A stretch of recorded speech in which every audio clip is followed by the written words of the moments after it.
Welcome, ladies and gentlemen, to tonight's late night Q&A with ZodWriter. Tonight, I have the ultimate pleasure of having my good friend Charles Austin on here with me tonight, aka Wayne's Manor. And I couldn't be happier about this stream. Unfortunately, I have to apologize to you all. My 13-year-old webcam decided to die on me an hour before the show. So unfortunately, I will not be on camera. That camera is completely dead, and I ordered a new one, but I won't have it until tomorrow. So I'm going to be doing this one off cam, but thankfully Charles is here and he's on cam, so it's up to him if he wants to stay on cam all night or not. But regardless, I'm glad to have you here, Charles. This is awesome. Welcome to the show, man. Are you muted?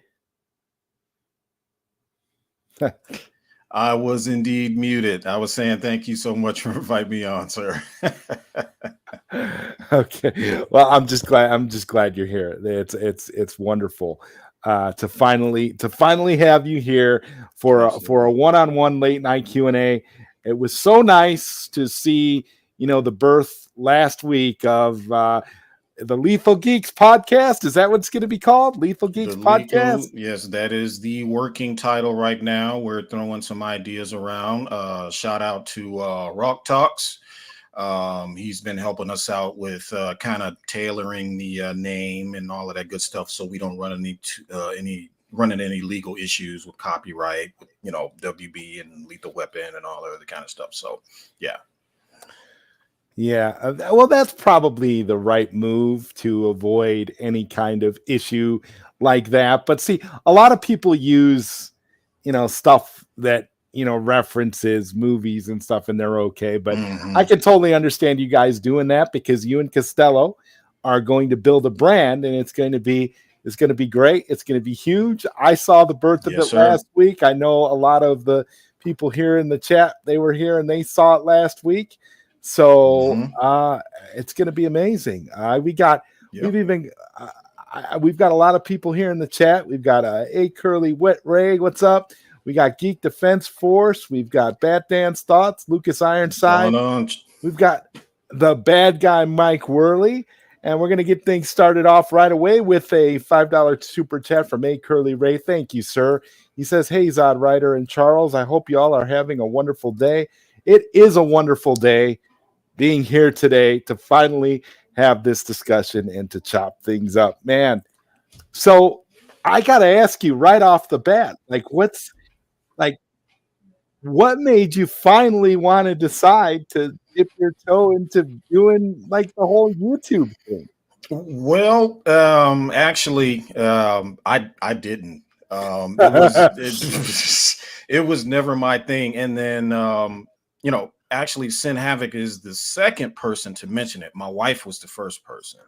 So a few months back, 6, 7, 8 months back, something like that, she would every now and again come and see me, while I jump on, I'll jump on Seal stream, or, I'll jump on Skywalker stream. And, she would, see me, and then she would listen to how passionate I was about the Snyderverse and why I wanted to get into it and why I wanted to, get started and get involved and all that stuff.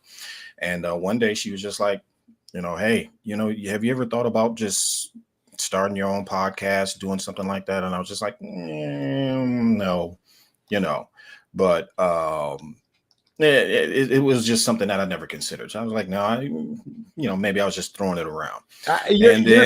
Your story kind of reminds me of how it was with APAS, because she said she never had any desire to do, to get on YouTube either. It's kind of infectious when we have a whole group of people and we're all connected in this way. So it is, yeah, it's very infectious, because you don't.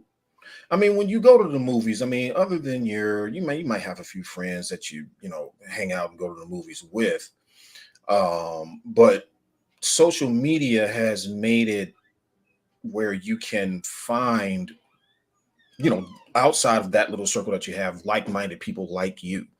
who enjoy those things and want to see, certain things continue and stuff like that. Um, so yeah, I mean, I, like I said, I didn't. I was just like, yeah, I was just kicking it around, throwing it around, and then Sin Havoc brought it up again, and I was just like, you know what?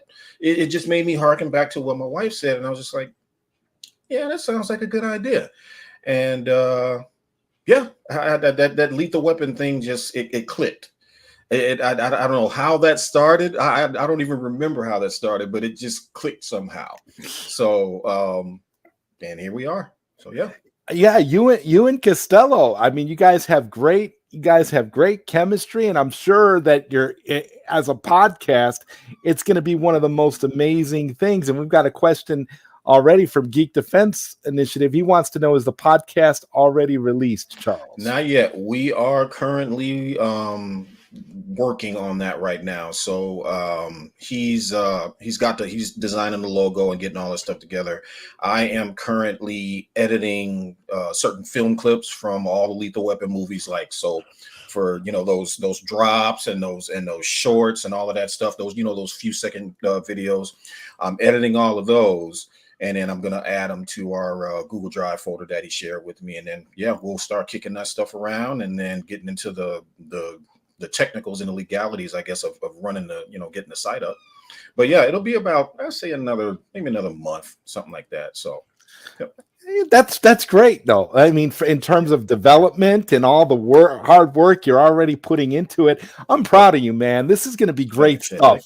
Like you, yeah, like I'm like chomping at the bit for you guys' first episode. I'm so excited. Yeah, it's gonna be no holds barred. One of the things that we discussed was for the thematically for the show is it's gonna be open topic. We're not scoopers or reporters or anything like that. So when you jump into the chat, if you want to talk about geek stuff, let's talk about geek stuff. You can talk about what you like, what you don't. You can rant about it. We don't care. We only ask that you respect the people that are in the chat, because we pretty much, if everybody's going to be coming in, we all know each other. So respect everybody in the chat. Don't disrespect the people that are already in this family. If you want to come on, and you want to critique movies and things like that, especially pertaining to Zack Snyder, stuff like that, be professional. Okay, don't just come on and act like you know what you're talking about. That means something to me. If you're going to get on and review and critique directors and film and stuff like that, then come correct. Don't just get up here and say, I hate Zack Snyder because he's a hack. That's not a criticism of the films that he makes. That is a personal attack on the man. If that happens, banned. Me and Costello are not playing games. If you're going to come in this chat, you disrespect our chat family, banned. If you disrespect Zack Snyder in that way, banned. We're not having that crap. These are good. This is adults. It's going to be adult talk. Okay. There might be some swearing in there. Can't promise that it won't be, but it'll be fun. We're definitely going to make it fun. So. That's beautiful, man. That is such a great credo to get things started. Like, if you're gonna come here, you come correct or not at all. We don't have time for this BS. I love it. That's the way to be, man. And what I've always enjoyed about you when you get on these streams is you always speak your mind. You don't take any BS from anybody, and you don't allow yourself to be taken advantage of when you're on a panel. And I love that you stand up for yourself. You're fantastic. And Bat Dan says here, so a certain South guy, not Cali, banned from your show. He won't be yet. So he, because that was Sill's show. So that's all fine and good. If he comes back, I'm not going to stop him. Come right on in. But if he does, absolutely. First shot out of the cannon. If he's coming with that bull crap, bye-bye. I don't have time for it. It's and the great thing about it is if he does show up on your stream, you'll have the you'll have the ability to just and the way you know you're going to lay out those, you're going to lay out your rules like the way that Sky and Leon lay out the ROEs for the Exactamundo. for the cell movement. Like, Yes, you know, sir. follow the ROEs or do what you want to do. But if you do what you want to do, you're diverging from the ROEs, and we're not supporting it. It makes perfect sense, all in all, and yeah, that's a good policy to have for the Yeah, your podcast, speech man. is free. I just don't tolerate the disrespect to my comrades, my fellows, my chat members. Don't do that. Don't come in here disrespecting anybody. Don't disrespect Zack Snyder in that manner. Don't come trying to gaslight people. I'm gonna catch them, and a whole lot of people that I know, they're gonna get wrenches, and they're gonna be looking out for us too. You come in this chat, you're gonna get a wrench. I know you. You will get one. So you Amen. will be authorized. And I as will. soon as you see that, I will definitely be there. if you see that mess and I don't catch it, get them. It's like this. It's like we deal with a lot of negative feedback from a lot of uninformed people, and or just woefully ignorant people, Charles, people that just choose to be that way, like Willfully ignorant. and when I was, again, I kind of, I said this a little bit, I touched on this a little bit last week when you and Costello were on about the way that particular guy that Bat Dan referenced. Hello, Nessa, by the way. The way that that guy came at everybody and basically went at us with the mentality that it was all blind hate for James Gunn, and the fact that he kept repeating the fact that his belief was that, oh, it's not James Gunn's fault that he's not Zack Snyder.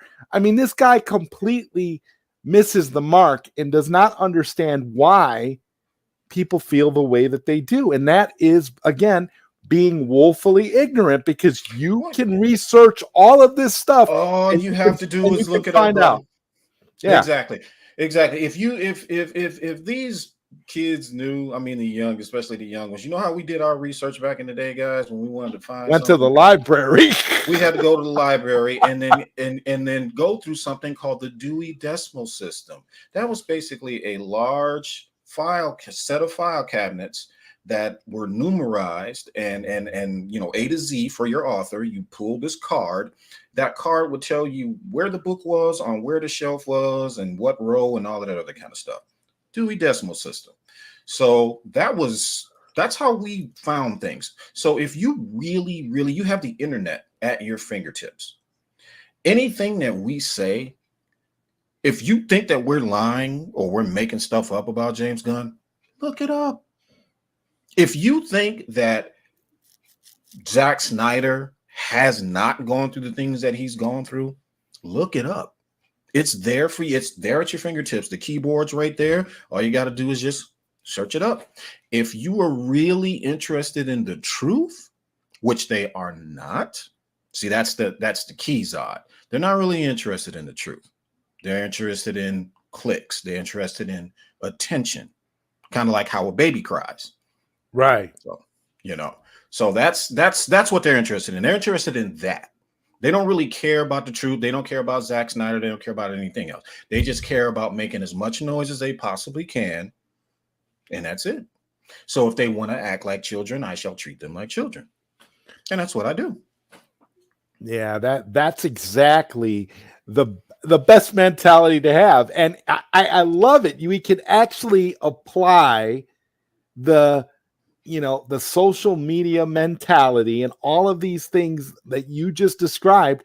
You can equate that to the actions of a baby, and it completely fits. It is so apropos to this whole situation. We are dealing with children because children are not interested in facts.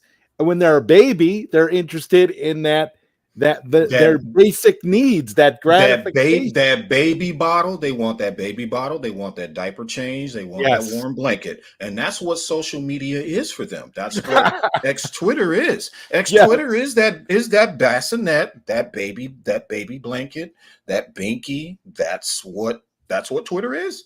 So they jump in there and they hold their Twitter tight and they go to sleep and rock it, and yeah. Yeah, and Mhm. they think that they're accomplishing something when they speak out and they say stupid, ill-informed things. And this is where I kind of veer into the belief that humanity wasn't really ready for social media, Charles, because social media gives everybody a voice. And the truth is, it gives people a voice who probably shouldn't have a voice. In a Everybody few in probably a shouldn't few have a voice. characters or less, in a few characters or less, in so many seconds, you can destroy your life or somebody else's life. You can drag people down with you in Yep. just a matter of seconds. Instead of fact finding, truth finding, and being honorable, having Yes. some integrity about yourself, some wits. Okay. And these are the things that they lack. All of those things that I just mentioned, they're wrapped up in a word called common sense. And that's what they don't have. They lack common sense. They they can go to school all day and get degrees and I got this and I got that and become a social influencer and do whatever you want to. Do you have common sense? Do you know when to stop? Do you know when to pick your battles? Do you know any of those things? Because if you don't have those instructions, you have a serious problem. And it's that simple. And Mama Bear brought up another big one that we used to do back in the day, searching the microfiche. That's something that a lot of current no, the current generation wouldn't know anything about that. So Yeah. that's But another deep one. That's another deep cut right there, Mama Bear. it is, but I it's true. It's the truth, Yeah. though. It does it. And Lucas Ironside points this out very, very to the point here. A little research will go a long way. I couldn't agree more. And but that you got to qualify that, Lucas, with what Charles just said about the fact that these people aren't interested in the truth. They have a totally different set of values when it comes to social media and talking about film. They're interested in trashing Zack Snyder, not because it has nothing to do with his films. They couldn't critique a film. Most of these modern critics you wouldn't know how to critique a film if it bit them on the nose. The reality is that they're attacking the person because that's all they know how to do. Because it's easy to turn around and call Zack Snyder a hack just for the hell of it. It's a very easy thing to say. Oh, Zack Snyder's a hack, and I can make stream after stream about why, but you Mhm. won't because you don't have enough reasons to fill that up. You're just saying that because that's the popular thing to say. I mean, Absolutely. I'm gonna call out a YouTuber right now. There's a YouTuber on out there now. She dresses in cosplay all the time, and she has interesting opinions when it comes to film. But unfortunately, she's somebody like that, and her name is Snarky J. And Absolutely. And Snarky so apropos that you bring that up right now, sir, because I was just on her page today when she called Zack Snyder a Snyder hack. a hack. I Yeah, was literally on that page today. And the funny thing about it is I started following her like I don't know, maybe a few months ago, something like that. Charles, I gotta ask, did you follow her around the same time I did when she did her breakdown when she was comparing The Crow with the upcoming remake of The A, Crow? a, Because The a Crow is one of little my favorite films. a little bit before that. Yes. So I want to say maybe a couple weeks or so before that. Yeah, Yes. yeah. Yeah. You and I both a couple like before Yeah. that, like right before that, and she had broken it down so eloquently, and it all made sense. And And and I I, said, this girl, as young as she is, I said, this girl is intelligent. She's thoughtful. She speaks her mind. She's eloquent and all these things. And then all of a sudden, she brings up Snyder's name. And I never heard her mention Zack Snyder before, but brings up Snyder's name and then calls him a hack. And then I was just like, unsubscribe. That's not as eloquent as you were at breaking down films and telling your audience what you like and what you don't. You sink to the lowest common denominator and just drop a Zack Snyder's a hack. That was good enough for me to unsubscribe, bro.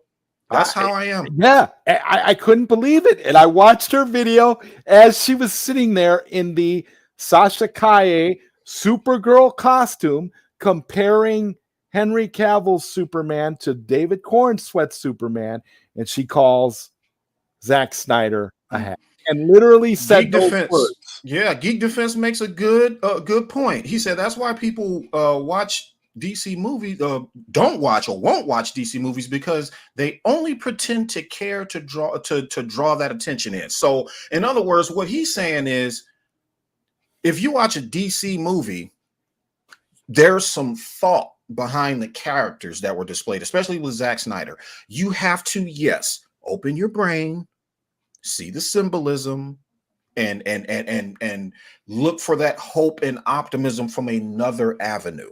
Not just the standard getting the cat out of the tree, but look at it another way.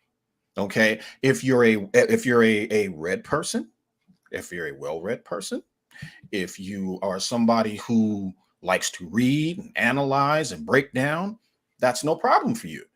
But if you don't, that's a problem. So it becomes Zack Snyder's Superman is too dark. Zack Snyder's Superman is emo. Zack Snyder's Superman, again, not real criticisms, just I don't know how to explain to you what I don't like about Zack Snyder's movies. So I'm just going to use words like dark, emo, etc., etc. So, I know when he called Southbound on Stillstream, where you and him, when he called Henry Cavill Evo, I'm like, did you watch the same movie that I watched? Because I didn't get emo out of any of that. Do you even know what emo means? I don't think he knows what it means. So emo is not just an attitude. It is a look. It is the clothes you wear. It's the painted nails. It's Robert the Pattinson. Hair. It's the makeup. Correct. That is what emo is. Was his Superman going through what I would go through if I were growing up because I had bullies before? Yes, because I can relate to that. That's what his Superman, that's what his Clark was. His Clark was a regular kid, a regular person who experienced all the human things a human would experience, and that's that. So if you're saying that that's not relatable, then what movie are you watching? That's relatable to you all day. When he threw Man of Steel up there, Zack Snyder was pointing his fingers like, I'm talking to y'all. That's exactly what he was doing. I am talking directly to the audience. And the audience was like, oh God, that's scary. I can't do it. It reminds me too much of myself. That's what happened. Yeah.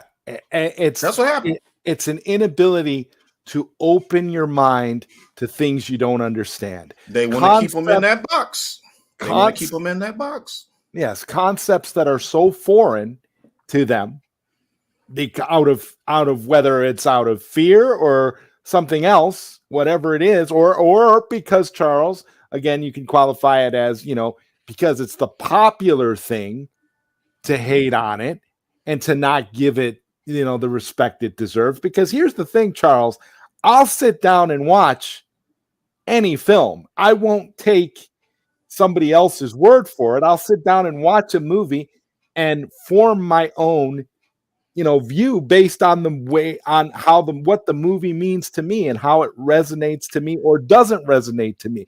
And that's how we're all supposed to be.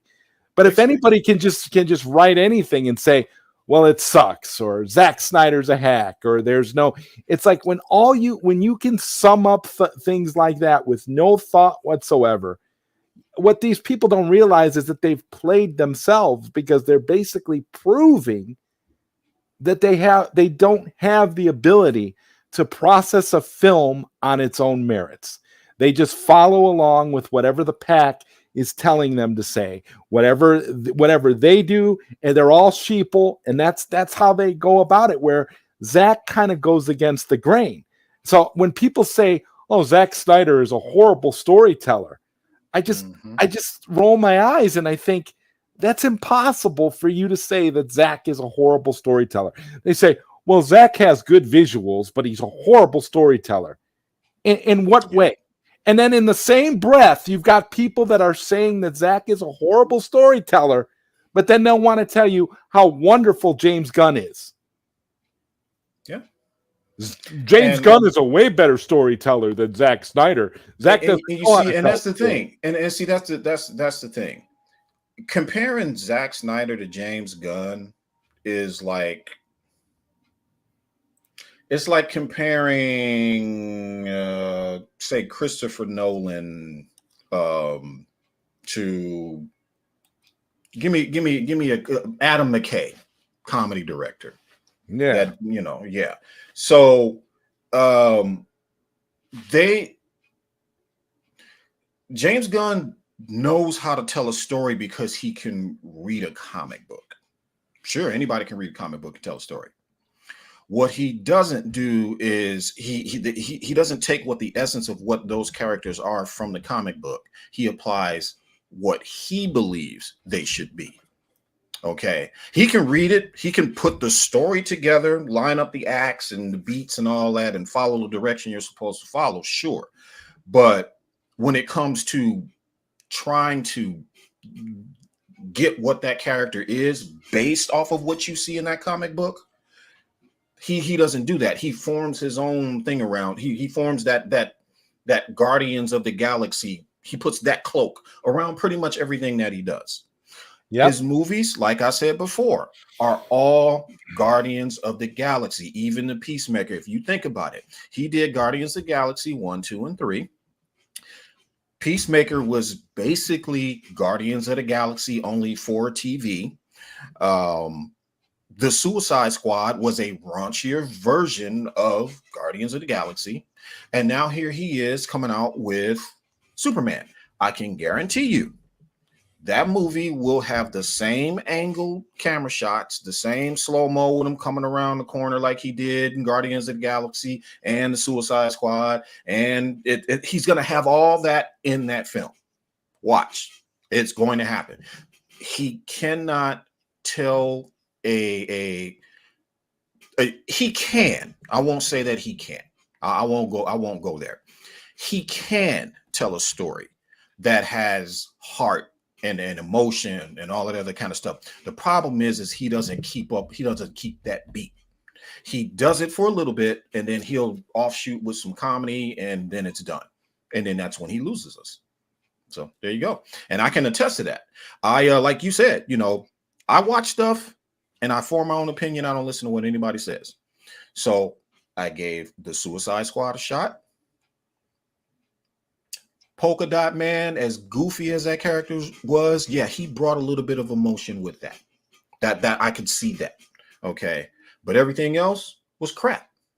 He made an alternate version of Deadshot and his daughter, only he was an ass to his daughter. Okay. You know what I mean? He did those things. He makes movies. He makes what I call wife beater movies. Wife beater movies are those trailer trash, chumpy movies where everybody's loud and obnoxious and cusses each other out and beats his wife and all. That's what type of movies he makes. Wife beater movies. That's what they remind me of. There's always a weirdo, element to it where it's got racism in it or some weird shit like that. That's dude. He's from Missouri. I don't know. I think it's. Saying. I actually just think it's all just juvenile for the lowest common denominator. Exactly, and that's what I'm saying. He told us. He told us that. He said, "I love superheroes. I also think that they are the dumbest things on earth." Yep. There you go. He really, I mean, he really laid into a lot of DC superheroes, and he's not too fond of Batman either, and obviously he doesn't, and I don't really think he cares about Superman. You know what I'd like him to do? I would like him to sign autographs for little kids dressed up in Superman and Batman costumes, sit behind a desk, and I want him to sign, before he signs his name, I want him to sign, "I think superheroes are the dumbest things on earth." What do you think that little kid's gonna say? Yeah, that's gonna really ruin. I mean, you talk about murdering someone's childhood. I mean, that's find me one little kid that thinks Superman is hilarious. Find me one little kid that thinks Batman is hilarious. Find me one. Yeah, they wear that Batman costume because Batman kicks ass. They like that Batman. They like that Batman who's driving around in the car. That's their Batman. Yep. They get that hope and that optimism and that struggle from Superman. They don't get jokes and laughs. They don't. That's why they wear the S. They don't wear the S because it's funny. They don't. Venkata wants to know, is that JLA Rock of Ages in the background? Snyder's Justice League 2 and 3 had inspirations from it. Great storyline. Yeah, at the top. Here, let me put you in there here. Let me give you the solo layout for a moment. You could see it's at the top right there.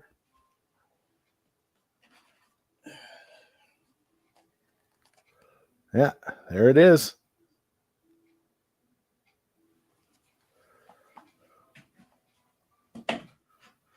Yeah, there you go.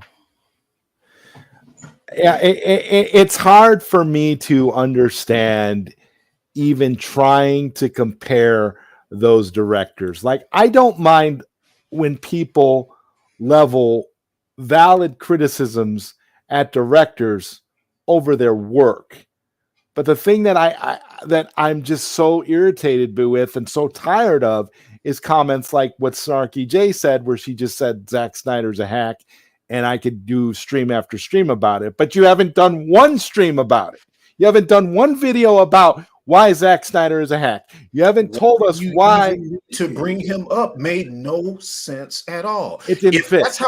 If that's how you feel about him, you didn't have to say anything. That's the funny part about it. In that conversation, when she talked about the suits and which one she liked the best, she didn't have to even bring up Zack Snyder's name.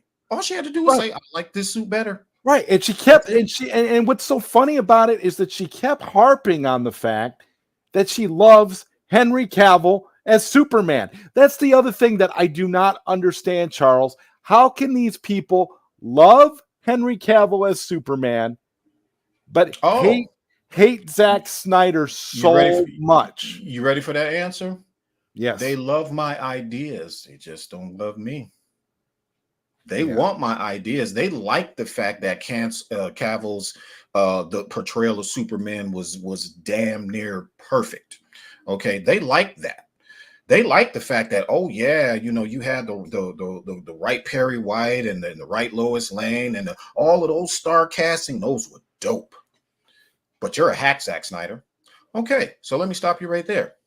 What do you mean exactly by hack? Tell me what that means. Break the word hack down for me.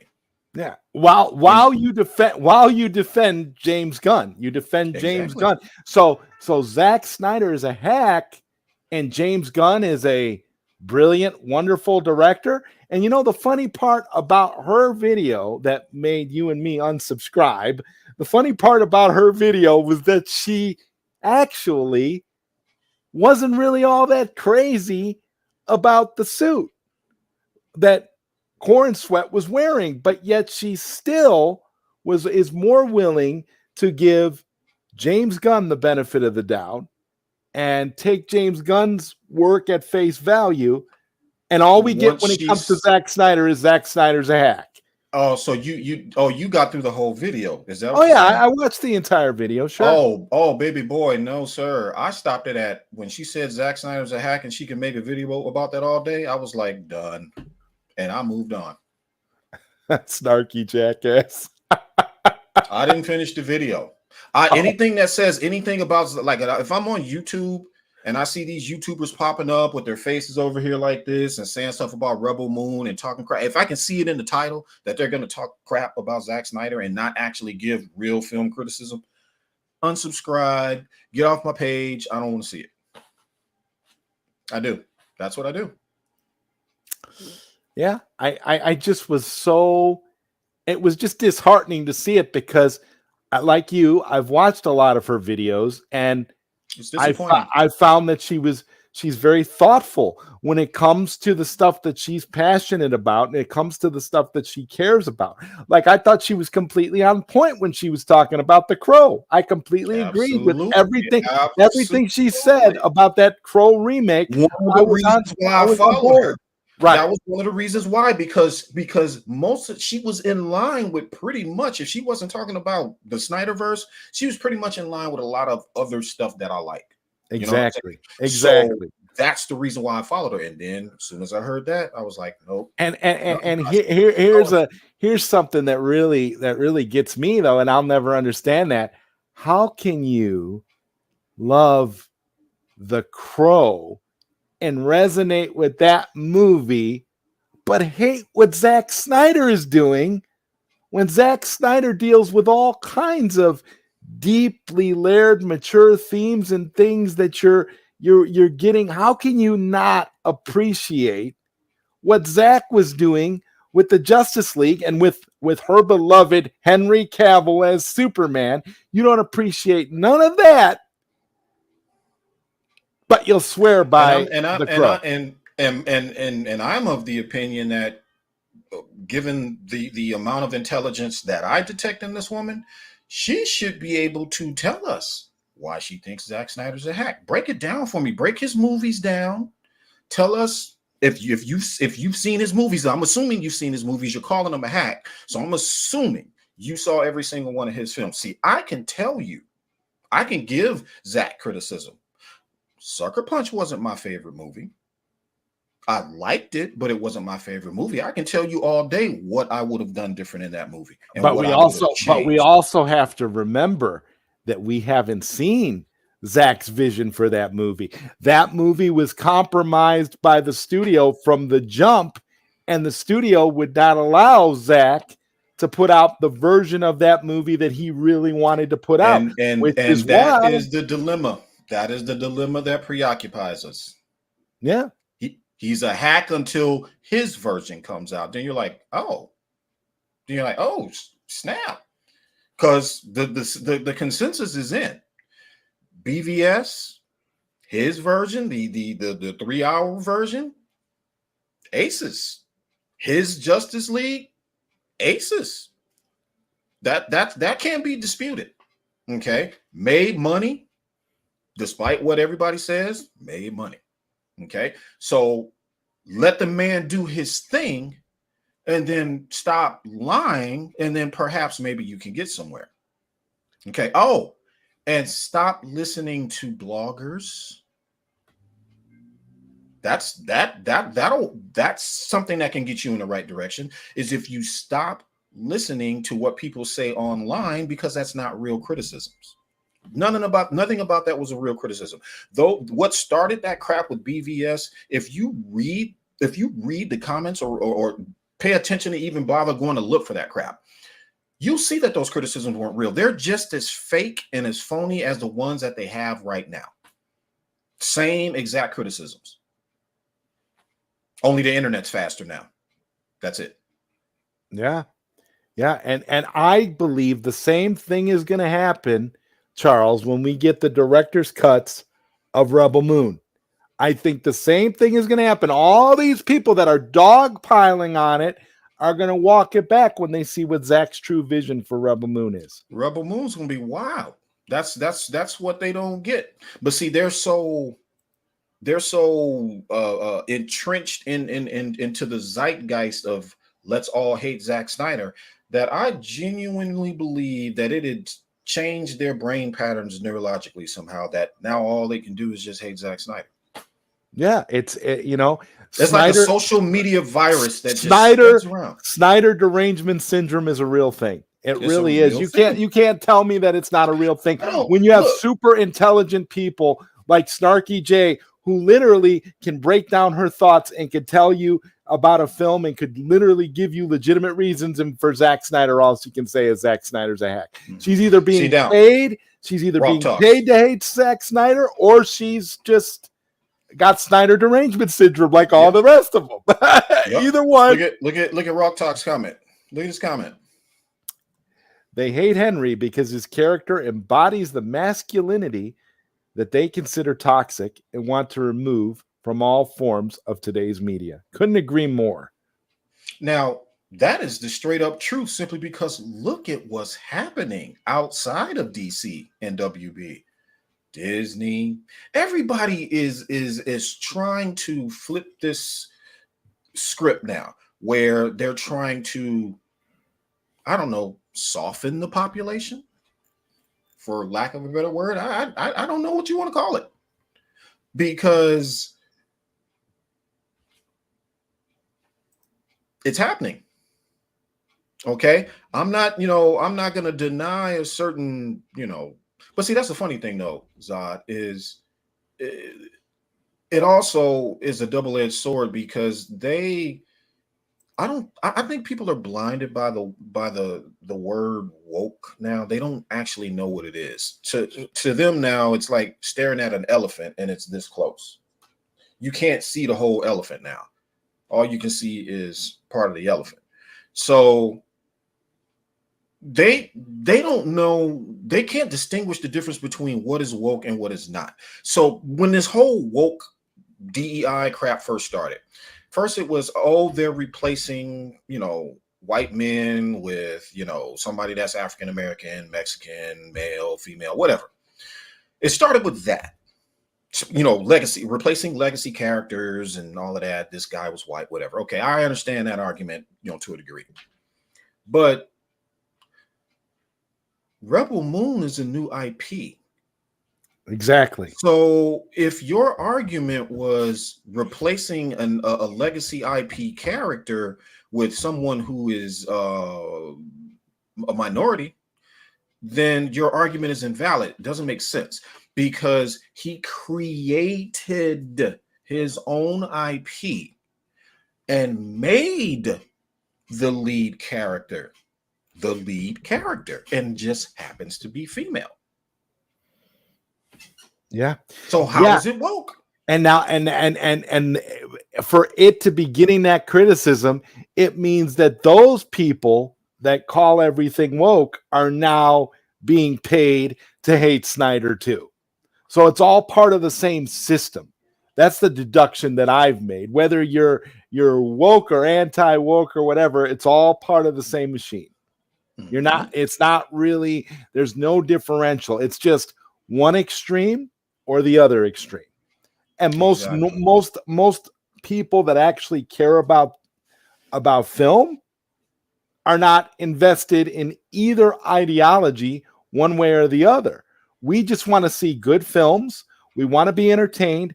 We want our minds to be, stimulated in the proper manner so that we can dissect a movie and enjoy it and break it down. We're film lovers. And if you're a film lover, you're not subscribing to ideologies, because ideologies change.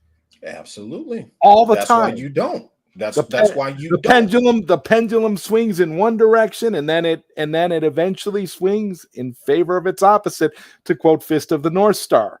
Exactly. That's why rebels don't subscribe to ideologies. There's no need. That's why they don't do it. That's why they sit right here, and whatever y'all doing on the outside, as long as it doesn't involve me, you can do whatever you want to.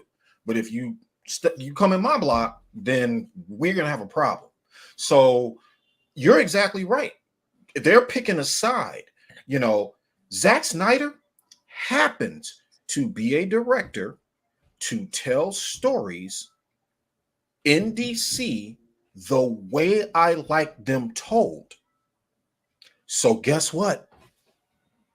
I go with Zack Snyder. I'm not picking Zack Snyder. I'm saying that Zack Snyder, just like Christopher Nolan, happens to be a director that tells stories in a tone and in a manner that I like. That's Yeah. why I chose him. Yeah. Okay. Gunn does not. Let me say it again for the haters if you're in the chat and if you're listening. I chose Zack Snyder because Zack Snyder tells mature, adult tone stories that are multi-layered, and it makes me want to spend my money. James Gunn does not. When I go to the theater and I spend my $12, $13, $14, $15 a ticket, depending on your demographic, I want to leave that theater saying it was worth the money. Not saying all of James Gunn's movies were not. I'm not saying that. I'm just saying if you want to ratio it, he's immature and he can't get out of that trench of immaturity. So it's not worth my money. I'll cancel every single subscription service I have except for Netflix if I have to prove my point. But that's what I'm saying. I agree. I'm with you 1,000% on that. It's Zack Snyder. It's the truth. Happens to be a director that tells the stories in the tone and the manner in which I like. I like swords and sandals. I like Greek mythology. I like Norse mythology. I like that stuff. Okay? I love all that mythical shit. He tells it that way. That's what I like. There's heart, there's story behind that. There's myth behind that. There's legend behind that. There's no legend behind Peacemaker sitting in a van going for 5 minutes straight. No. You get what I'm saying? And it's funny, you say that, and that's actually something that happens, okay, with Peacemaker. That's actually a legitimate. I sat in a van with Alabajaya, whatever her name is, and Vigilante, and they went ham for what felt like forever. 5 minutes. Yes, it's terrible. And I was just like, "Are you serious right now? Are you? What part of that scene is connecting to anything else in the story?" Exactly. That's the question that I have. Wasting time. But according to other people, I've actually heard people say that, and I've actually heard, predominantly young people who support James Gunn, I've actually heard them say that James Gunn's Suicide Squad and his Peacemaker show are peak cinema. I've actually heard that. And I honestly, I don't know how to process this, Charles, because because they use the word peak. Yeah, I know.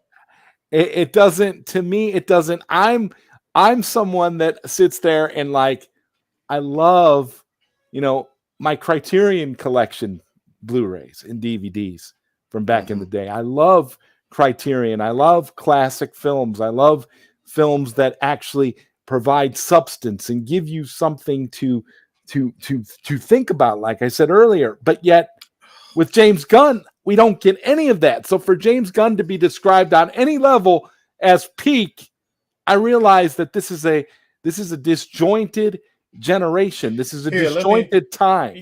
Yeah, let me tell you something. Directors who produce and make peak cinema don't do it for money. Exactly. Zack Snyder does not do this for the money. Okay. If he can make 4 films, 2 of which are his cuts, for a total of $186 million, he's not doing it for the money. Homie will take some twigs and some sticks and some rocks and tie them together and put a camera lens on top of it and make magic. That's what the man does. He has a talent like no other. I don't give a shit what anybody says. Okay. Everybody says that what's his face? James Cameron is at the top of the heap when it comes to world building and all other kind of stuff. Well, maybe.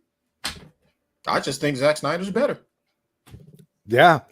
And I love the fact that James Cameron has credited Zack Snyder before, has given Zack Snyder his props. Told him, yeah, he even said and the props were in the form of Zack Snyder's the man, and I'm inspired by him. I believe he used those words. Yes, he did. And you're talking about a man who made my favorite movie of any movie of all time, and that's Terminator 1984. Hands down. That's my favorite movie of any film of all time. Okay. So if he said Zack Snyder is I'm inspired by him, Nolan comes out and says there's not a science fiction film out that doesn't have his influence. Listen to what they're saying. Oh, yeah. Suddenly you hate them now because they're giving Zack Snyder props. That's bullcrap. Exactly. This from Ty here, $9.99 super chat. Thank you very much, sir. This is for you, I guess, Charles. Charles, explain to me how it is. How is it different than Hamada? I'll wait. This dude's a guy in a chair. It's some. Oh, it's not different. They just pretended to be gun fans to cope. Look, Ty. Let me tell you something. And somebody made this point in the chat earlier, and actually I think it was in Seal's chat. Yeah. James Gunn has been there since 2011 at least. Yeah, that's a fact. Do you think that those people up there, up on high in their ivory tower, wasn't shopping everything around at that time? They've been shopping stuff around since the 90s, ever since that Batman Forever and Batman and Robin fiasco. They got Nolan, and I don't know how they effed that up. I just don't understand how they effed that up. But that was their golden ticket right there. And then you bring in Snyder, then you bring in Rick Famuyiwa, and then off to the races. That would have been the dopest universe ever created for DC and for Warner Brothers. They would have had that Lord of the Rings shit on lock. Marvel who? There would have been no Marvel. I mean, for the kids, probably. But as far as DC goes, nah. Lore, myth storytelling. That's what they were on to. And they knew it. And just to add to what you said, what a lot of people don't realize, Ty, is that Black Adam, perfect example. There's people out there, there's gun defenders going around on social media saying things like, James Gunn, it's your fault for not supporting Black Adam. If you would have supported Black Adam, then James Gunn wouldn't have the kind of power that he has now. And I got news for you. It was already decided prior to Black Adam going to theaters, it was decided that far back that regardless of how 7 well, months? Yeah, as far back, I mean, it was decided a long time ago that regardless of how well Black Adam does, they're going with James Gunn. The decision had already been made, so it wouldn't have mattered. And I know this is going to hurt some people's feelings, but this is the truth. It wouldn't have mattered if Black Adam made $1 billion. That wouldn't have changed anything because obviously for Warner Brothers Discovery and for David Zaslav, it's about putting these movies out as cheaply as possible and appealing to the lowest common denominator. You have to understand the audience that James Gunn is going for is not us. It's not me and Charles. It's not No. the majority of you in the chat here. It's not, it's the audience that they don't have. I said this It's the before. audience they don't have. Yep. The James Gunn's audience doesn't exist. They are chasing after an audience that literally does not exist. They're not going to get enough people to support his DCU. They're not going to get enough people to support this Superman because, number one, James Gunn's fans are like him mentally. They're diehard Marvel, and they're diehard kids. Marvel. And they're kids and they're diehard Marvel, yo. I'm just saying, the audience they're looking for is basically every single person that supported every single movie in the MCU, pretty much. That's the audience they're looking for. And they're not even going to get that. They're not even going to get that. They're not going to get a fraction of that. No. They're hoping to pull that audience from the MCU and bring it over to DC. And that's why your boy is trying to make Superman dark, but not make Superman dark, but make it this suit this way, but not make the suit that way, blah, blah, blah, blah. That's why it's a mess. Because he is not sure which way he actually wants to go. That's what I think. Yeah, so it's entirely it's almost like when you have to tell a young child, when you have to admit to a young child that Santa Claus doesn't exist, right? It's almost like, that realization has to set in. It's the same thing here. This audience that Warner Brothers Discovery is chasing is a mythical audience that does not exist, and it's not going to coalesce and suddenly be MCU fans, y'all gotta understand that. MCU fans, I know there's MCU fans here. I like the MCU too. I do. But DC is my joint. DC is numero uno to me. Okay. I like DC. I like the MCU for Iron Man. I mean, Wolverine, I guess yes and no. It is an MCU product, but Sony, whatever, and all that crap. But that's the reason why I like the MCU. I watched the X-Men cartoon way back in the day. Okay. So that's my reasoning for liking the MCU. Other than that, I don't care about anything else in the MCU. Now, how do you feel about X-Men 97? Have you been watching I haven't watched it. Well, wow. It's animated, so you know how I feel about that. But I am getting a lot of people saying go ahead and give it a try. Because I am going to watch Blood of Zeus. I like the way Blood of Zeus looks. Reminds me. Yeah. I'm going to go out on a limb here and tell you definitely need to watch X-Men 97. The first season is all done now, and you can go on, Disney, and you can watch all 10 episodes. You can binge watch it, and I think you will absolutely love it, especially if you are a fan of the original animated series. And I was. So yeah, if it's anything like that, I'm pretty sure I'm going to like it. And according to everybody that's watched it, I follow a couple guys on YouTube as well. They said all 10 episodes was fire. So all 10. I believe them. Yeah.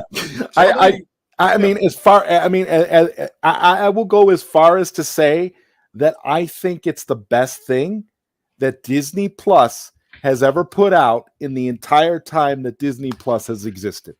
I don't think there just hasn't been anything that has even come close. And as far as, like the X-Men movies, like the Fox X-Men movies and that kind of stuff, this X-Men 97 blows all that out of the water. None of that compares to what we're getting here. What they managed to do in these 10 episodes is so impressive that it almost makes me feel like, it's the old adage about like a broken clock being right twice a day.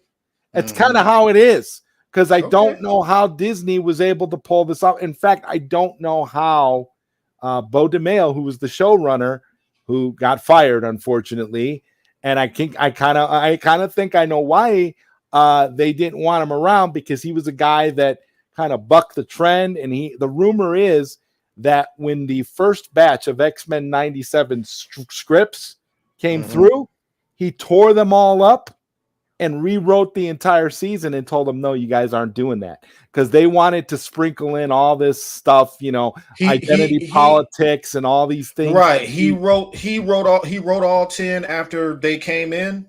Yeah, yeah. He wrote all Oh, 10 and said, you oh know what? yeah, that's why they fired him. Yeah, Because homie lit that paper up when he was writing. That's why they fired him. yeah. That He came shit in, caught he on came in fire. and wrote, he came Yeah. in and wrote all 10, and he's like, you know what? We're doing it He this is a way. talented writer. Yeah, He is a 100%. talented writer. Yep. Yeah. I think you're gonna, in fact, I think this will be a great topic. This will be a great thing for you to talk about once you've had a chance to see it.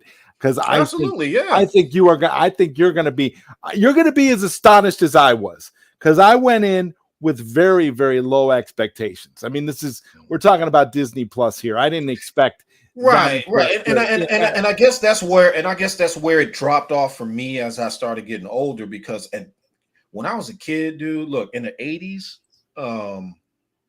I used to watch these Japanese cartoons on I can't even remember. I think it was HBO. I can't remember what channel. I think it was some weird cartoons. And my friend had these video cassettes and these tapes. I used to go to his house and I used to watch these cartoons, and these Japanese adult cartoons.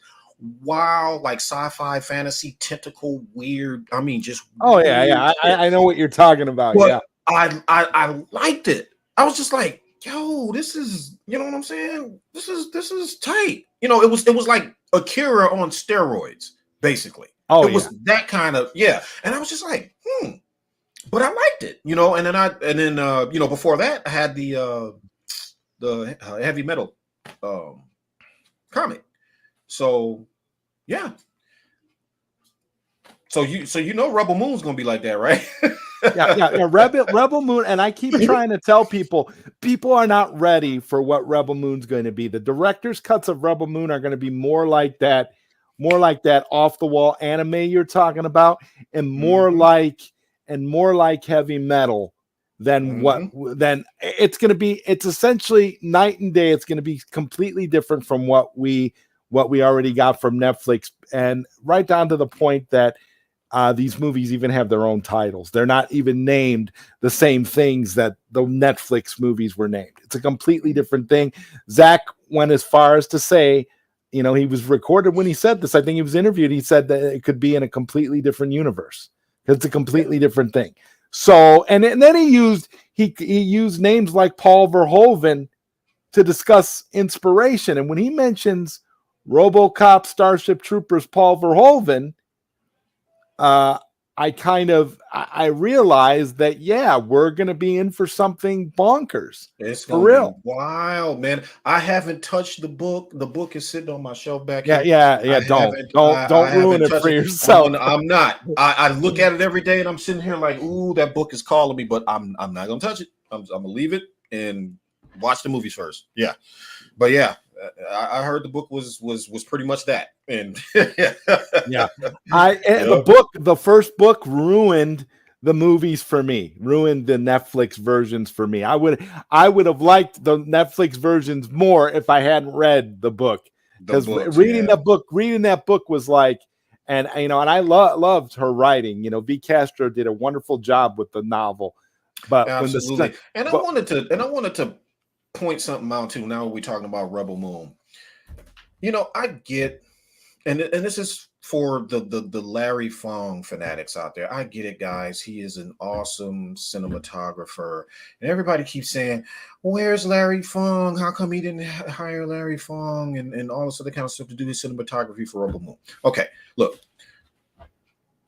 the cinematography that Larry Fong gave everybody was still from Zack Snyder. That's what I need y'all to understand. Zack Snyder's the director. He's just the guy that says, where do you want me to point the camera and what kind of color do you want, boss? That's a cinematographer. He's not the boss. So if Zack Snyder came up with concept art for a particular scene or a particular, shot to look a specific way, that's from Zack Snyder. And he told Larry Fong to shoot it that way. That's what y'all need to understand. Okay. Yeah. Over at Netflix, I understand that Netflix. I understand that they use specific cinematic cameras, but Zack Snyder still built his own lenses Yep. for Rebel Moon. He still built his own. He took camera lenses and Frankenstein them to these cameras and made his own shit. Now, you trying to tell me this man is not serious about his craft and he's a hack? Ask James Gunn to make his own cameras. Ask James Gunn to fashion his own lenses. Go ahead, ask him. I want to read Mama Bear Art Doll's comment here. Mama Bear says, I heard someone saying Michael Bay was on the same level as Alfred Hitchcock. That's the same level of insanity as comparing Gunn to Snyder. That right there. Amen. That's what I'm saying. I'm like, are you serious? You're comparing literally apples to oranges, bro. What do you mean? There is no comparison to that.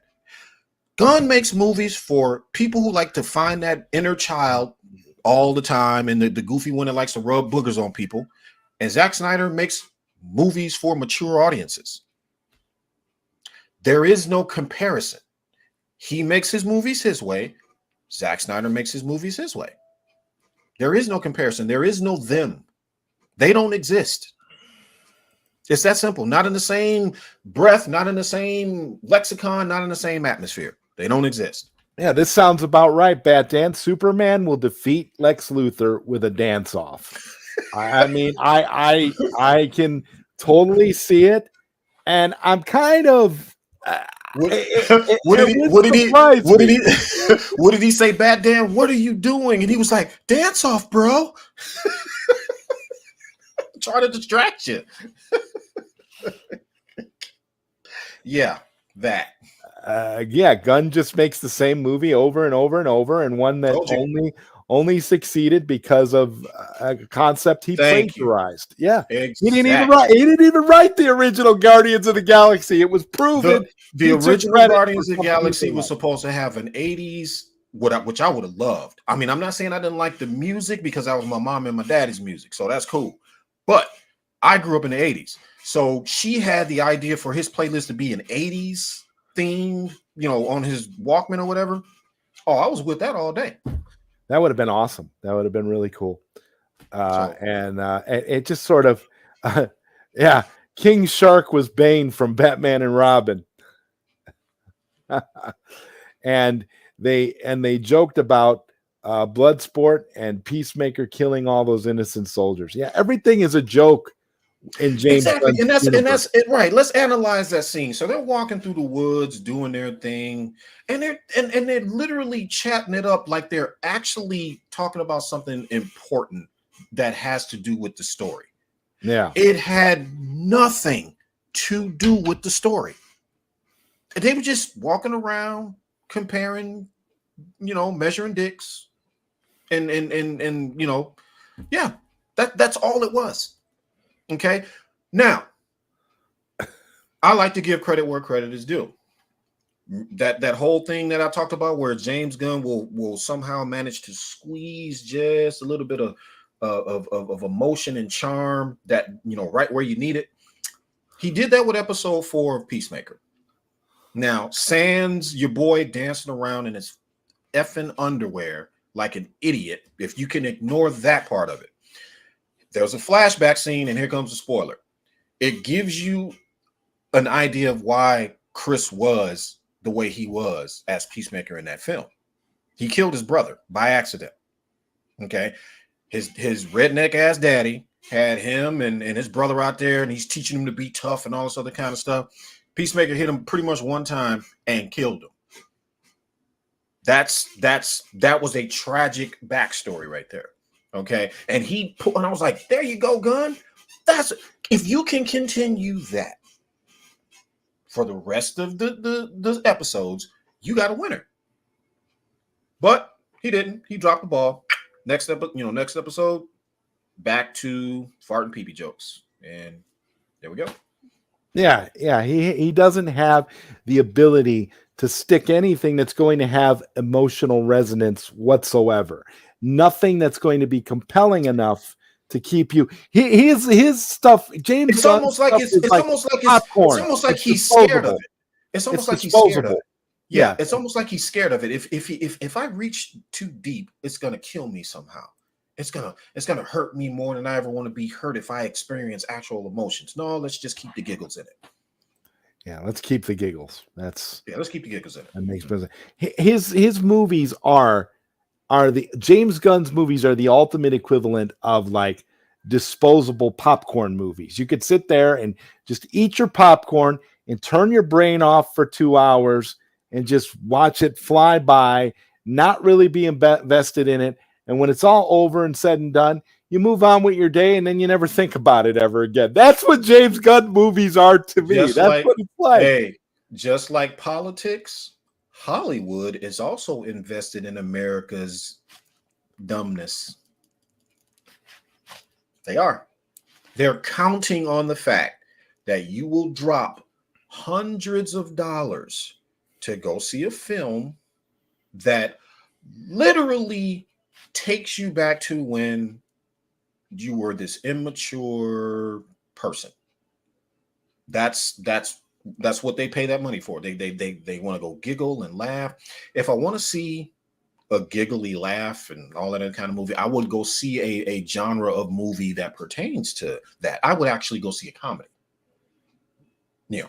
So if I want to laugh, that's what I'm going to do. I don't want to go like that's what James Gunn wants you to do. James Gunn wants you to laugh because we've got to remember the way James Gunn sees superheroes. Exactly. He sees superheroes as ridiculous. He sees superheroes as goofy, ridiculous, insane. And that's why it's a joke. And my question is if superheroes are goofy and silly and they're insane and they're a joke and the guy running around in the mask is just stupid and all this other kind of stuff, if you see him that way, why do you make superhero movies then? I'll tell you why. Because he's in it for the money and not for the art. Again, Zack Snyder, for some reason, does this shit like it's his job. Okay? So Zack Snyder is all in on this, the backstories and the mythologies and the storytelling. He's into all of that. Okay? James Gunn is not into that. James Gunn can tell a story to make a movie, just like I said, and make you laugh and giggle and not really think about anything, and doesn't really matter what anybody's saying in the movie because everybody's talking loud and doing stupid shit. That's a distraction. Okay? But that's what they want. Distractions, they think, will make the most money. And they're playing off a dumbed down American mind. Like as you know, as clear cut as apple pie, baseball, or anything else. The movies is a pastime like anything else, and they're playing off of that. Yeah. Okay. Auteur filmmaking. That's nobody wants to think anymore. They don't want to use their brains anymore. So that's where we are. Yeah, and Nessa wanted to know who's the YouTuber y'all are talking about. We were talking about Snarky J. Yeah, her name is Snarky J. Nessa, look her up. She made you'll see it's a recent video, but it's about comparing the suits, Cavill suit to Corn Sweatsuit and Superman. But she makes some crack references in there. I didn't finish the whole thing, like I was telling Zod. I did not. As soon as she made that first crack, I was done. I was like, unsubscribe. Don't want to hear it. So yeah, I had to wait and see if she was going to actually qualify her statement with anything, and I watched the video, and sure enough, she didn't. So yeah, that was it for me. I was done. And like I said, it's unfortunate because I don't. It's like you would expect better from someone like that. You expect better, especially when you know that they're capable of better, and you've heard better, and you exactly. This girl has got. There's always a reason to get you to subscribe. You watch something and you say, "I don't just subscribe to anybody." You've got to actually say something that I'm gonna be able to see that. Okay, yeah, you're thinking constructively. You're giving your opinion. You have reasoning behind all the things that you're saying, and it makes sense. That's what I liked about her. She Exactly. made sense. That's what I liked about her. She You made know, sense. So, and that's like anybody else. I can't tell you the number of people that I pretty much cleaved off as far as my list of followers go. When I first started this, like even just finding the time and the energy to get into it. It was, you know, it was pretty much right after Zack Snyder's Justice League. You know, I thought back to when I saw Man of Steel, and I thought back to when I saw BVS, and I was just like, all right, there's got to be some people out there that feels exactly like me, that wants to see this man's stuff finish. So I jumped on YouTube. You know, I started typing in Zack Snyder's Justice League film. I started typing in, you know, reactions, and you know, and that's when I started seeing everybody popping up. One of the first guys that I ever followed was E-Man of E-Man's okay. Oh, reviews. okay. Yeah, so he was like one of the very first ones I started following, and then after him, it was Tyrone Magnus. And then it was the other outlets like Our Movie News and what's the other one? Oh my God! Speaking of Yeah, Our Movie News, yeah, yeah, he's another one that has no identity. He can't decide whether he's for this or for that. He's up in the air all the time. He couldn't make a decision, couldn't make up his mind about whether Zack Snyder was done or Zack Snyder's still going to continue. How can you not know the type of storytelling you like that will keep you, you know, glued to the screen? Well, he's doing diaries. He's doing diaries leading to James Gunn's Superman. That's what he's doing now. So I've come to realize, and then he outed himself because he said he didn't even know who Zack Snyder was until 2017. So right then I knew that the guy is really only in it for access. He's not in it because he's actually a true fan of anybody. Wait, he said he didn't know who Zack Snyder was until 2017? Yeah, he didn't know who Zack Snyder was until 2017. Wow. Okay. And at that point I realized dude is just in it for access. He's just in it for clout. He's just in it for, you know, again, to, you know, make his name for, which is what a lot of these bigger YouTubers are doing now. They get an overly blown following, and that's all that they're chasing. They just want to get bigger and bigger and bigger. But the thing is, all their opinions and views are manufactured. They don't have a legitimate view. One thing about you, and I'm going to qualify this to you a little bit, because a long time ago, you were on one of Sil Abdul's live streams, and you quoted Captain James T. Kirk from Star Trek III, The Search for Spock. You quoted that movie. And I thought about that for a second, to go back and actually quote that movie, and to know I could bet you any money that the majority of vloggers and critics going on writing their reviews today have never even seen Star Trek III, The Search for Spock. And when you quoted that movie, I was like, you see, Charles knows what's up. I love that movie. That movie, to me, that movie is one of the most underrated Star Trek films in the franchise, and it is underrated. And it is the most brilliant film. Like I sit there. I mean, after you watch Wrath of Khan, which is the most popular Star Trek film, and you watch The Search for Spock, and you say to yourself, this movie was emotionally powerful.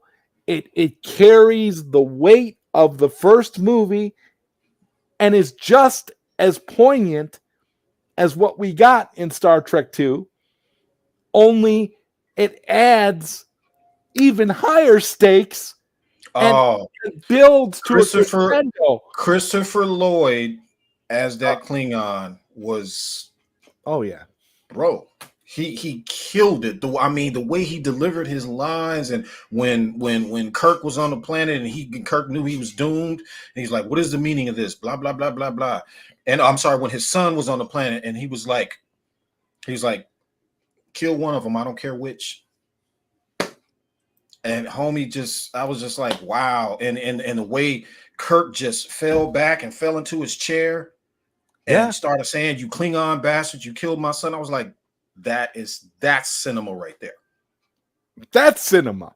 That's cinema. cinema. And Leonard Nimoy directed that film. Bro, and that is cinema.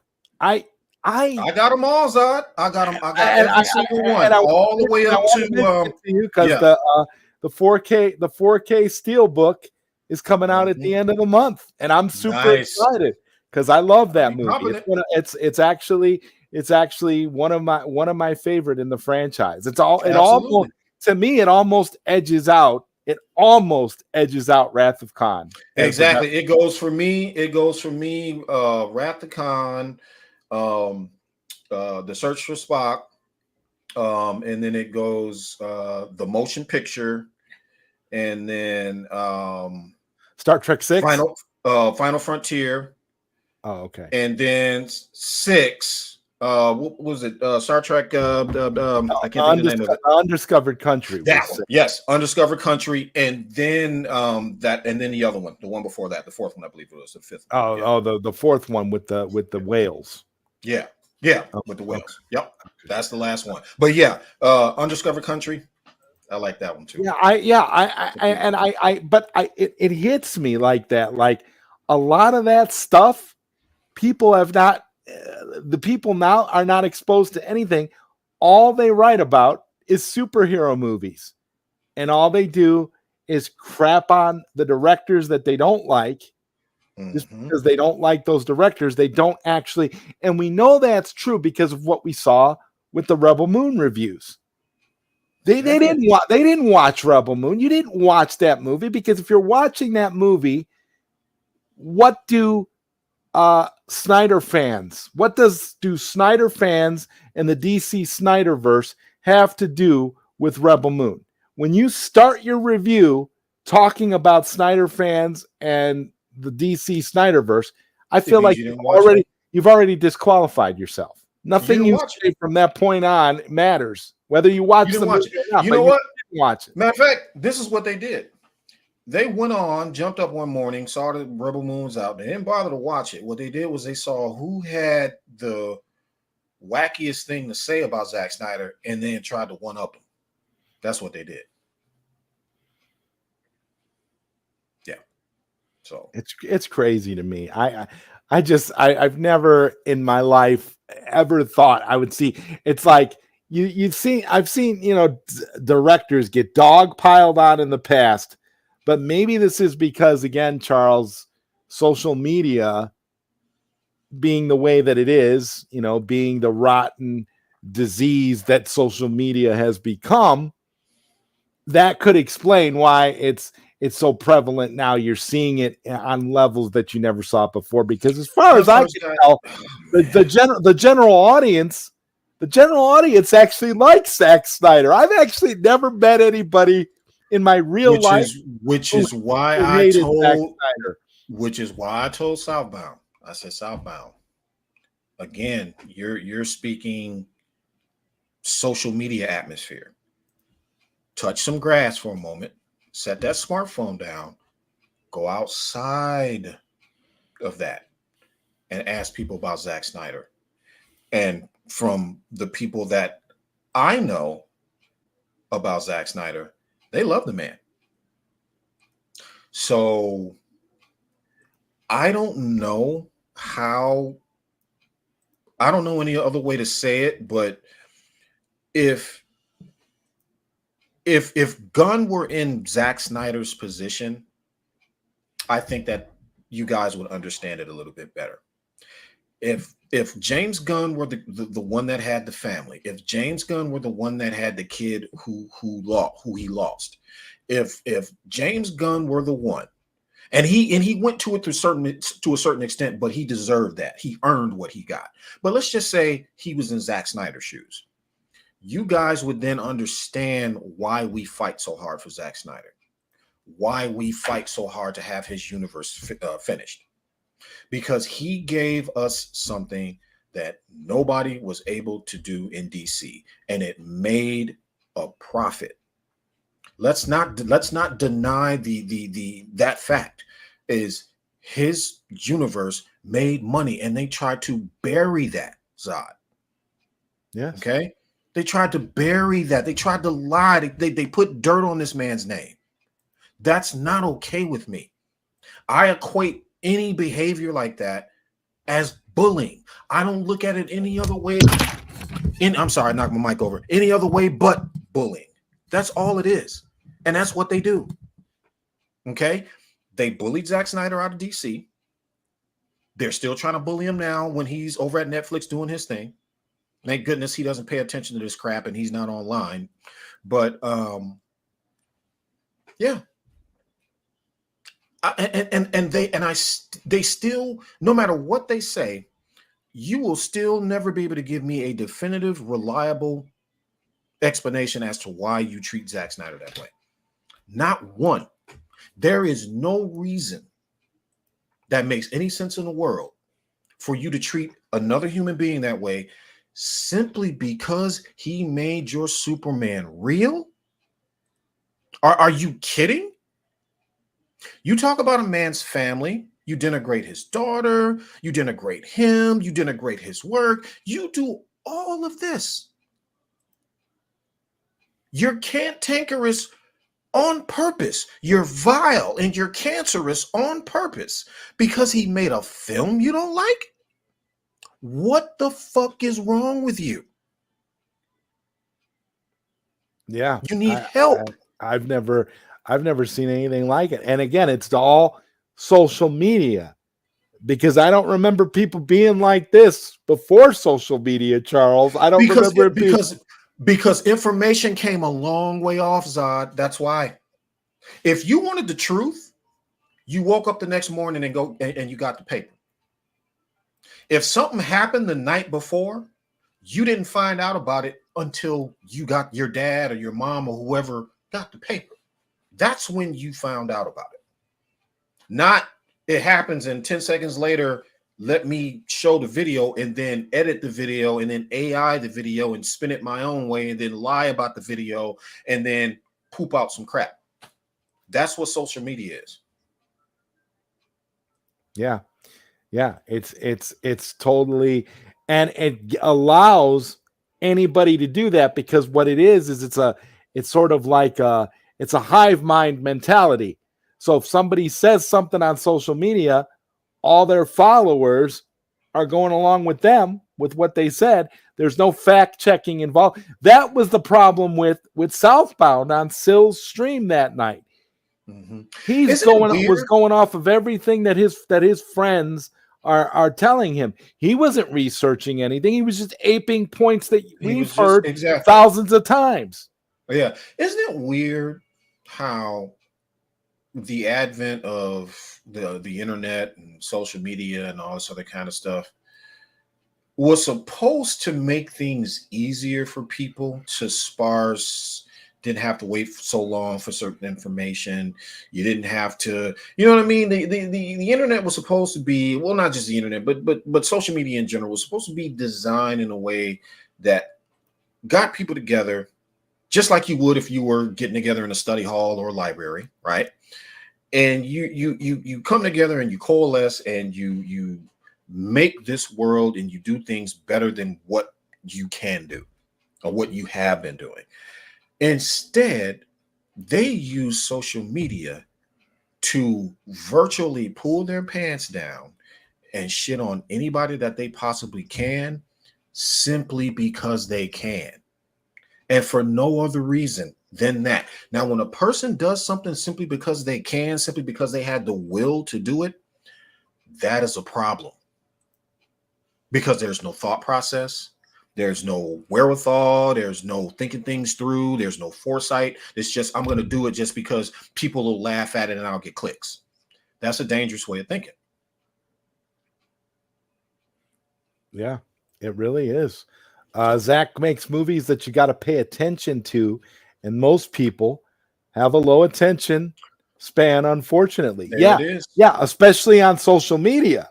How many of these people that wrote all those, like we just said, how many of those people that wrote those little reviews for Rebel Moon actually watched Rebel Moon.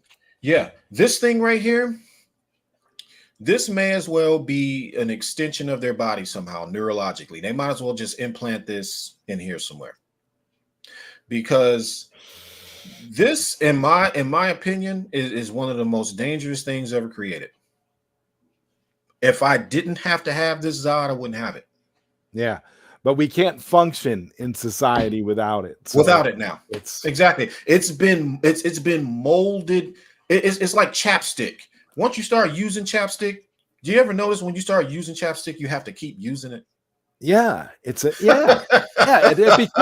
becomes a part of your routine. Like honestly, we have become, and I know, you and I are gonna get into the AI discussion a little bit later, but because there were some big announcements, there was a big thing that came out with Chat GPT, so we'll talk a little bit about that a little bit later. But these phones are essentially like, they've made us almost cyborgs, because we are so reliant on our cell phones that it's almost like, it's another limb.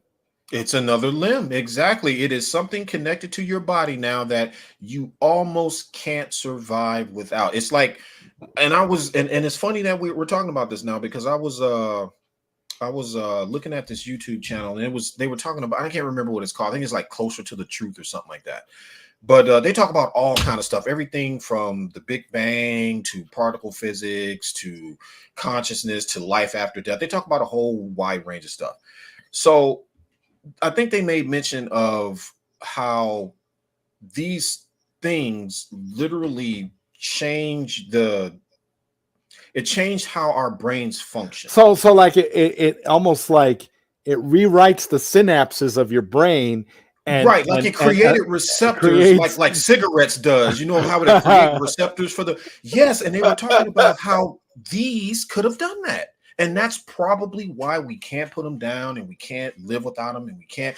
I remember when I used to be able to pick up a map and read from a map and go anywhere and know where the hell I was going without ever thinking about what a GPS was. That's how old I am. Now, when I get in the car, I'm just like, I got to pull up GPS. Because my mind is now rewired to not try to open up and try to find things the way I used to find them. And that's kind of scary to me, Zod.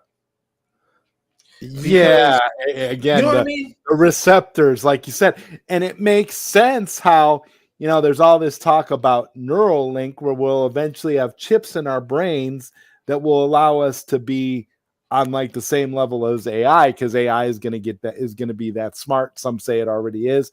And we're going to be at that point where, that'll make us even more cyborgs. We'll literally have the chip in the brain. We'll have we won't need the cell phone anymore, because everything will be. That's where I'm drawing the line. Yeah. I'm not putting anything in my head. That's where I draw the line. I'm done after that. Yeah. And that's not that far off, baby. That's Elon Musk is literally like, he's manufacturing a chip right now. He's actually got the chips in certain people right now. There was this blind person that got one of those Neuralink chips in his head, and now he can see now through the receptors, and he's able to actually play video games with his mind. If you base all of this technology that's going to be coming out with the quantum computers and the AI software and all this, if you're going to, for medical reasons, absolutely, I think a quantum computer would absolutely be able to know whether or not you can find a cure for this. Oh yeah, it's gonna cure everything. It's gonna cure everything. It's gonna be wild, simply because of the way these things process information, and it is insane. The literal it calculates using the spin of electrons, man, atoms, bro. Protons, neutrons, and electrons, all of that.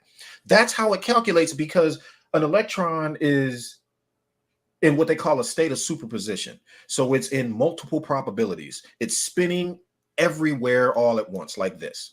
And those computers will be able to, digital computers now are just either 1 or 0, on or off.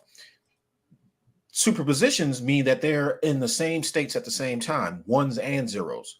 And then it is not until that thing that you're looking for is measured that it is either going to be a 1 or 0. So not just medical technology, I'm talking about they'll be able to tell you whether or not what a black hole is.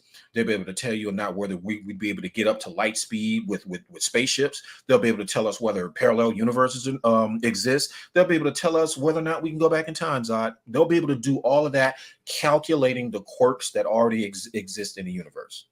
That's how these computers work. Yeah, that's where we're going. And as of today, ChatGPT announced their latest release. Well, yesterday released their latest ChatGPT 4.0, and this is now you are actually able to have literal conversations, voice conversations with it, and it's just like the movie. It's just like the movie Her, the Spike Jones movie with Joaquin Phoenix, yeah, and Scarlett Johansson as the voice of the AI. I watched a demo of it today, and my jaw was on the floor. The conversation was like the conversation we're having right now. It was very fluid. They were having a natural conversation. I was like, wow. Couldn't tell the difference. It's like game over. That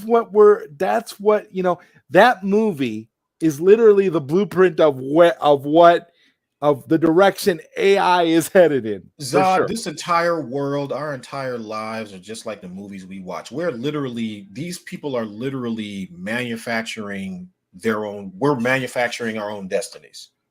Everything that you see on TV you saw The Creator, right? Yes. Mm-hmm. We're headed toward that. That's going to happen. As soon as they get a foothold on, the race right now is whose computer can calculate the most qubits. So if anybody doesn't know what a qubit is, it's a quantum bit.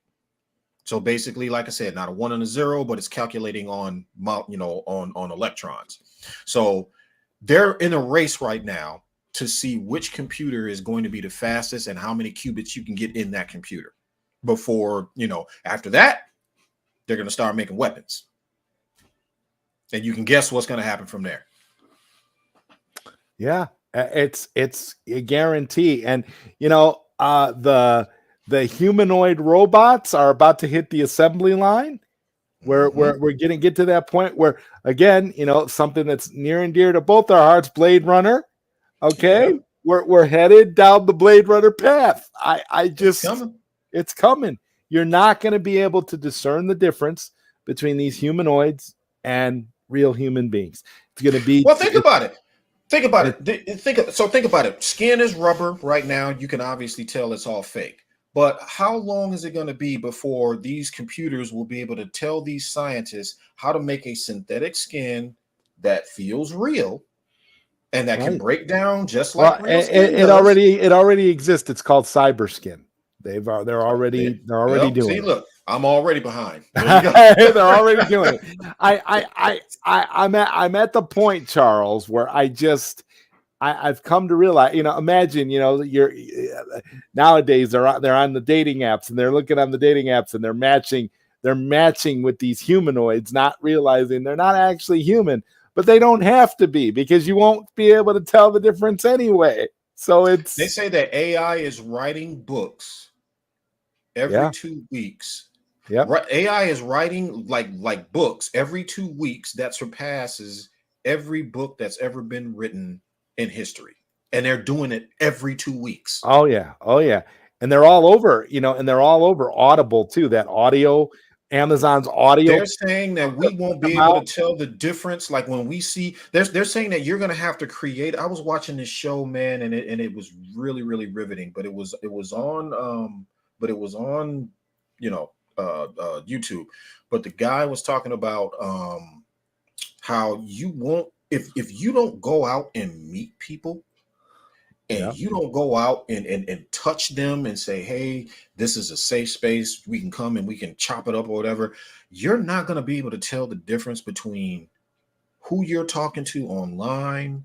They're saying it's going to get that wild where you're actually going to have to set something up. You know how they do that thing, and they already got a way to do it. You know how that thing where you have to fill it out to prove you're not a robot. That's Yeah. what we're going to have to do for ourselves. I'm going to have to. Well, I think I'm talking to Zod, but I don't know. Right. You don't know because I I'm gonna can't. have to. Yeah. I'm going to have to verify it. Zod's going to have to verify it. So I need to set something up with Zod to see if this is the real human being Zod that I'm talking to. They're saying that it's going to get like that where you won't even know. No. Scary shit, bro. That's scary stuff. And again, and the commodity of the future for us as a species is going to be human authenticity. That's the word he used. Human authenticity. That's the word he used, as a matter of fact. Yes. When I was watching it, those were the exact words he used, was human authenticity. Mm-hmm. Yeah. It's getting really, really, really dystopian in many ways. I mean, it's sort of like you realize that there is literally no privacy anymore whatsoever. There is none. No. Everything is connected. Everything that we do, there's nothing. It's like I got nervous several years ago when I saw a documentary where they said they found computer code in human DNA. And I realized then, I'm like, well, then if there's computer code in human DNA, I don't know how you feel about this, Charles, but I deduced if there's computer code in human DNA, then we are essentially biological programs. Because computer code should not exist in human DNA if we're purely biological creatures. If this is a physical world and we exist in a physical world and we're physical beings and we're physical, everything about us is biological. Mm-hmm. There should be no computer code in our DNA. If there's computer code in our DNA, then we're biological programs. And I made that deduction myself, and I realized, I said, okay, so that means that if we're biological programs, that essentially means that that's what got me to subscribe to the idea that we are living in a simulation of sorts. I don't know exactly what type of simulation it is. Some are saying it's a computer program like the Matrix. Some say that it's a hologram. Some say it's all sorts of different things. But I'm kind of looking at the way virtual reality is becoming, where virtual reality is getting to the point where it will eventually be completely indistinguishable from the real world. So when that becomes the case, and you can do anything you want to do in the virtual world, how are you going to be able to tell the difference between reality and what is reality going to offer you that virtual reality cannot? I mean, dude, it's crazy. Have you seen the 3-Body Problem on Netflix? I have not started watching that yet, but I've heard a lot of interesting things about it. I'm not gonna spoil it, but yeah, you need to watch that. That's wild. Yeah, I'll definitely check it out. Sin Havoc says Neuralink and Starlink are coming soon. ZodWriter knows what I'm talking about. Yes. Neuralink and Starlink. Yes, absolutely. Sin Havoc. We're not far off. We are not far off. Yeah. I can only imagine. Look, dude, I will be 51 in July. I can only imagine 10 years from now what it's going to be like. Just 10. Yeah. Just 10 years. Imagine just 10 years from now. It's like they say that they'll have a humanoid robot in every home. All vehicles will be automated. You won't have, so like your Uber will be driven by an AI. Your Uber won't be like won't be driven by a person anymore. It'll, it's an AI. There won't be anybody in the vehicle. Be like that movie. Yeah, we mentioned that before. It's going to be like that movie Surrogate with Bruce Willis. Yeah. Everybody's going to be in a house. They're going to have a little surrogate robot to do everything for them, but they're going to be linked to it so they can still go outside and, still go to the grocery store and still do a whole bunch of crap, because their surrogate will be doing it for them. Yeah. That's exactly what's going to happen. Yeah. And a $5 super chat from the man I'm going to bring on the panel very shortly. We're going to be bringing you on, of course, Costello, because we got to have you here with your partner with the Lethal Geeks podcast that's coming up. I'm so excited for that. People got soft with social media. If they had to say what they say on a keyboard to our faces, they would get smacked in a heartbeat. Well, that's the thing. Keyboard warriors, Costello. There's nobody that. Yeah, he's right. You see the most disgusting thing. You see the most disgusting things online. You see things online that nobody would ever say in real life. we used to handle it at the playgrounds, homie, and in the parks and the malls.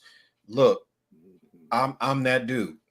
If you're brave enough to say that crap online and hide behind your keyboard, why don't you come on down where I am, and I want you to bring that energy with you and watch what's gonna happen.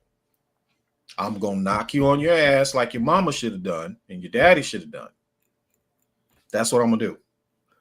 And that's the way it was. That's the way it was before social media. It's like we get all these manufactured feuds. When we get feuds like that and we hear about things, it's all manufactured stuff. It's like, yeah, okay. Mm-hmm. Yeah, that's why, and that's the funny part. I don't, when I'm on Twitter, y'all see what I post every day. I usually say good morning. I'll post as DC related, Henry Cavill, Batman, whatever. Sure. And I don't jump in people's threads looking for James Gunn crap. I don't post anything about James Gunn. I don't do any of that stuff. I post my own stuff. And then what do? They jump over in my threads and see that I posted something positive, and then they want to talk crap. I don't even bother reading the comments or doing that anymore. I just block them. I'll let them know you're being blocked, and boom, it's done. I am with you 100%. I saw a very disheartening criticism of the cartoons and cereal t-shirts that the Cool Table launched for charity, and not just any charity, for AFSP.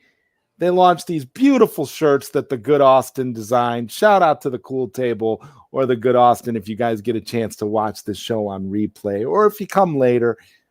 I cannot praise them enough for the work that they're doing and for the stuff that they're coming up with to keep their tradition of making t-shirts for fundraising for AFSP in the same manner that Zack Snyder began. And to me, that's admirable. It's a beautiful thing. It benefits a good cause. And when somebody comes out and criticizes it just because they don't like the people behind the Cell movement, that's all it is. I find that to be very sad. That's all it is. I can remember going way back in the 80s when someone's doing a fundraiser on TV for something and you're donating to something, they give you something in return. Do they not? That's true. That's what they do. That's how it's always been. So why all of a sudden, when it comes to Zack Snyder, suddenly, oh, you guys are taking advantage by selling merch and all this other kind of stuff? We are giving our money to a company who is helping to raise money for a FSP. How, again, is that taking advantage of AFSP or Zack Snyder or anybody else? How? Yeah, I wish I understood. It's like, it was the criticism was that they're doing it in furtherance of their brand. And my response to that would be, you don't think that when Zack Snyder puts out a t-shirt for AFSP that he's not furthering a brand? He's not promoting his brand? When he releases a t-shirt with the Stone Quarry logo or if it's something that has to do with it was something that had to do with release the Snyder cut, or it was his 5-movie arc, t-shirt. You remember the t-shirt, the one I'm talking Yeah. about. If when he was doing that, you don't think that that's furthering Zack Snyder's brand? You don't think that that's helping the brand of Zack Snyder? That's what this is doing. This keeps Zack Snyder's name out there. It benefits charity, and it keeps Zack Snyder's name out there. It doesn't matter if Zack Snyder himself is not putting out the t-shirt.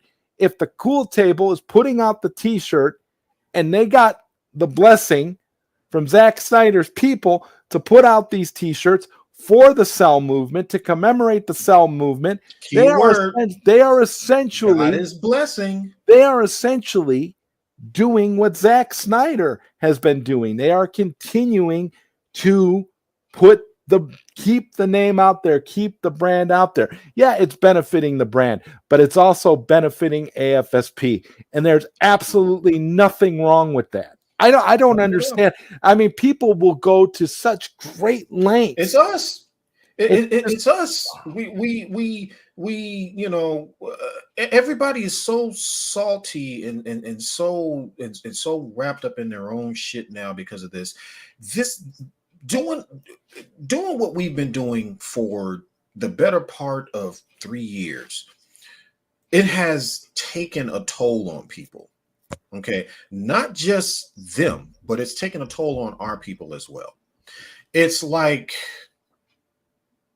trying to get parole, and they keep denying the parole. They keep denying us every time. So then we got to keep on being good, and hopefully when that parole time comes up again, we'll get what we want. So it's been a rough road. And I can completely understand that. The words you say to people, the things that you do matters. When you say something off the wall, or you denigrate somebody, or you talk about somebody's family, this is already a fragile state that we live in. You can't take those words back. When you say things like that, like you wish that somebody's, you're glad that somebody's daughter is dead and join his dead daughter. You can't take those ugly words back. And you have to live with the fact that you said them. You have to live with the fact that you have to go home every day and look in the mirror and know that you were responsible for some of the most awful things being said on the internet. You have to deal with that. That means that you have a problem. Okay. You have an issue. You need to see somebody for that. You need to see a professional about that. Right. Because I feel sorry for you. Yeah. At the end of the day, you're going to have to come to terms with that later on in life. And it's not going to be something easy to live with. And it's easy to say it now for you to put, to create a burner account and go online and say all these dreadful things, but you're not realizing, forget the impact that it's having on the people that you're speaking to, but think about the impact it's going to have on you individually moving down the line. If you think that the words you say, those ugly and vile words that you say to people, won't affect you mentally in some way, you got another thing coming. Okay, you do. If you think that you can walk away from that keyboard and say the most vile, hateful things to somebody, walk away from that and be cool, it's going to have an effect on everything you do from that point going forward. That's how ugly words are. When you release those words out of your mouth, you can't take them back. They're in the ether now. People know you said it. And you're going to have to come down on that high and those clicks and all of that. And then you're going to have to go back and look at your history and look at everything that you said word for word to see just how vile and disgusting you actually were. And yes, you're vile and disgusting. You are an ugly person. That's simple. Yeah, it's that simple. And I don't care how old you are either. I don't care if you're 15 sneaking around trying to get on Twitter or if you're 52. You're an ugly person if you behave that way. It's that simple. Absolutely. And Sin Havoc, I don't know that, but if you say that, man, I agree with you. I'm gonna go ahead. I'm gonna go along with you on that one because I hadn't it could heard very well be a anything from part. I hadn't heard anything from her in a very long time. And to see that Austin had to post that and what was attached to it, and then I was like, what is he talking about? And I clicked on it and I started reading. I was like, Sammy, what? We haven't heard from you in forever, and suddenly you get this under your nose, and now you're denigrating it. What are you talking about? I thought that you were done with this. I hadn't heard from her in a while. I haven't seen anything she posted or It's anything almost like like that. she needs the attention. So because she needs the attention, now she's lashing out again, and I don't understand. I don't understand it either. Like, how does putting out T-shirts bother you? Like, how is that going to be? How is Sammy, that a problem? Sammy, if you're watching this stream, stop. Stop. The energy that you are using, the atrophy that you're putting yourself through just to try and make your point, all because when in the end, what became you trying to what? Take all the credit? I mean, I really don't know the full story, but stop. Just stop. Yeah, it's weird. Like, it doesn't make any sense out of nowhere. Like, it's like this is why, this is why people are the way that they are towards you, because you come out of nowhere and it's like nobody's mentioned you, nobody's said anything about you, nobody's put out any posts. That's what I'm saying. There was nothing. There was nothing there, and suddenly this pops up, and I'm like, wait a minute. Where did this come from? Why is she saying this? She knows what AFSP is, what it means to the Zach stuff. Exactly. She knows this. Why are you saying these ugly things all of a sudden? You It, were ghost, and now suddenly you're popping up on the radar again with this crap. right. Right. It's mind-boggling at this point. It doesn't make any sense whatsoever. You were a part of something. You were a part of this, you were a part of something. And regardless of how you feel or the fact that you fell out with people, you still want the same thing we all want, don't you? Don't you want the Snyderverse to come back in some capacity? Aren't you?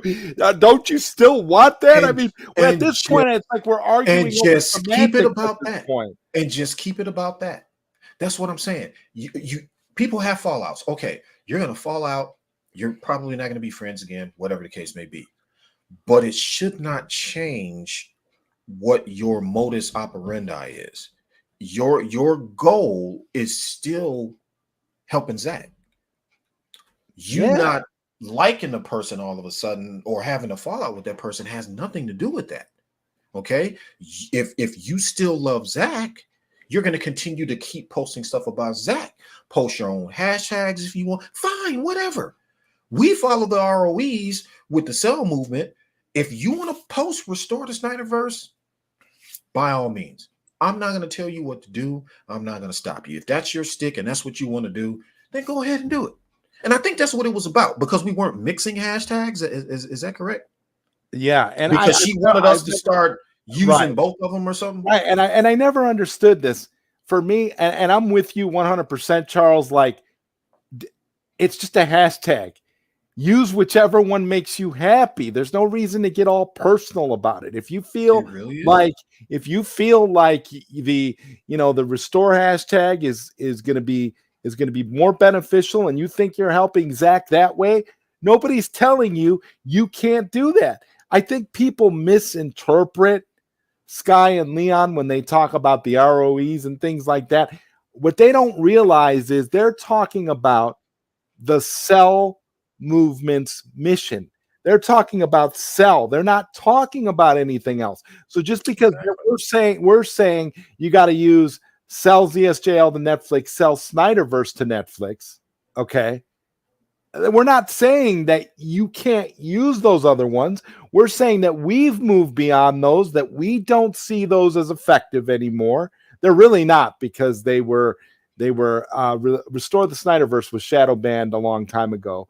It's not it's not having any impact. Even if it trends, it's really not having any impact, because that's what I'm saying. they That's what I was trying to say. It's not. It's hitting a dead end. It's hitting a brick wall. right. That It information can does not trend, but translate. it's only going to go so far, because it's already been removed. It's not as important as it once was, and people just don't realize that. And I understand, the nostalgia, but for Christ's sake, we're talking about a hashtag here. That's all we're talking about. They act like they got pregnant with the hashtag and gave birth to it for 36 hours, bro. That's how they act. I mean, I'm and like, I bro, agree with this statement. It was totally uncalled for. it's a hashtag, man.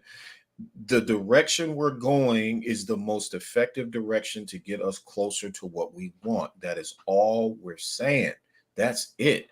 If you want to use a dead end hashtag, use the dead end hashtag. We don't care. We're just saying, if you want to rock with this movement, we're not going to be mixing them. We're going to use the two that were made up. Okay. The cell movement tags. That's it. No restore. None of that. If you want to be involved in the same and go in the same direction we're going.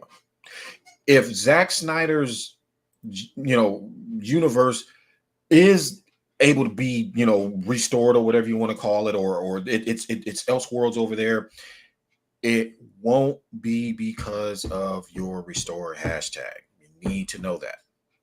That's what they don't get. Okay, it's a dead end. It's not going anywhere. It was picked up by Cell was picked up by Netflix. It was recognized openly by Scott Stuber, and we're gonna continue on that path.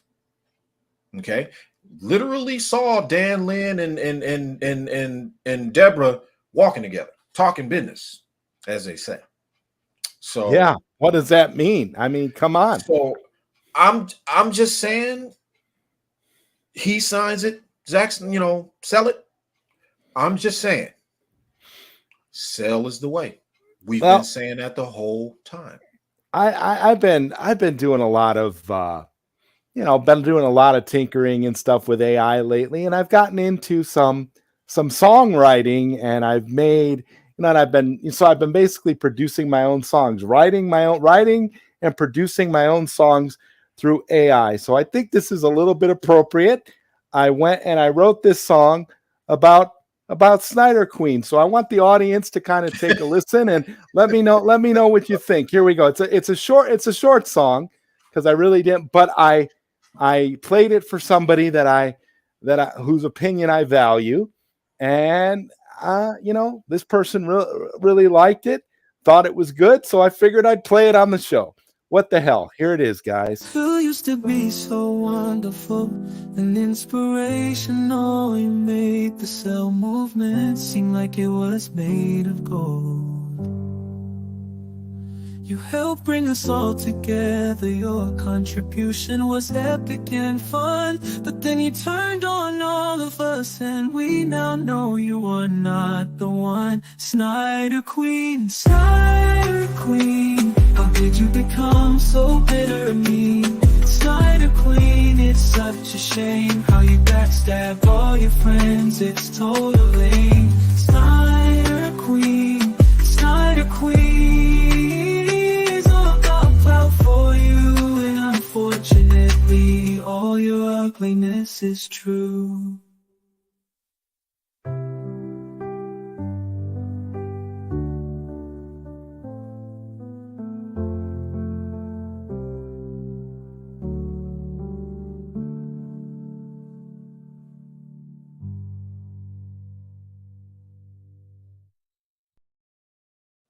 Short and to the point. What do you think? Short and to the point. I like it. It makes sense. So let me make sure that I got this straight. The people behind the restore hashtag, including Sammy, actually think that WB is going to pick up the phone, call Zack Snyder, and tell him to come back? Is that really what they believe? That's my guess at this point. Your guess is as good as mine, because I don't understand what that means really. Because honestly, you really want Zack Snyder to go back to that toxic environment at WBD? Because I think it's weird, right? Because if Restore was about WBD restoring the Snyderverse, then I'm assuming you guys are still talking to WBD, and you think that they're gonna somehow bring Zack Snyder back. And then Batman just made a point. He said, wait a minute, they're talking about boycotting WBD, but at the same time you want them to restore it? I'm not understanding that. And not only that, have you noticed, Zod, that they're in one breath they're saying boycott WBD, and then they got the restore hashtag in the same sentence while quote tweeting WBD? Have you seen that? Yeah, I have. Oh my God. Tell me why they think that's like what? Wait, what? You're bashing them by telling them you're going to boycott and fire James Gunn all in one sentence, and then, oh, by the way, restore what? Restore the Snyderverse. It almost makes them look schizophrenic in a way. Because Yes. like they're or multiple personality disorder all in the same post. Like I want you to basically eat shit and die, but in the same sentence, I want you to restore the Snyderverse. I want you to restore the Snyderverse. Yeah, that's been the collective whole that I've been seeing every day since I've been on X Twitter is I hate your guts. By the way, can you restore the Snyderverse, please? Thanks. Bye. Yeah, like Mama Bear says over here, make movies for us, but we're not going to support your movies. Okay. That. Yeah. I mean, really? I mean, what are we asking? Like, that's the thing. I want somebody who is like, and that's the thing. I don't really think there's anybody at the top like actually coordinating anything really for Restore. It just Restore just seems like it's just this rogue thing now, and people are just doing it. There's no like structure. Right. They get excited when they say you can see them, oh, Restore is trending, y'all. Yay. And I'm just like, okay, trending means that people are recycling it through Twitter and all of that. I understand that, but it's still hitting a brick wall. It's not going to WBD's doorstep. They're not paying attention to it. So okay.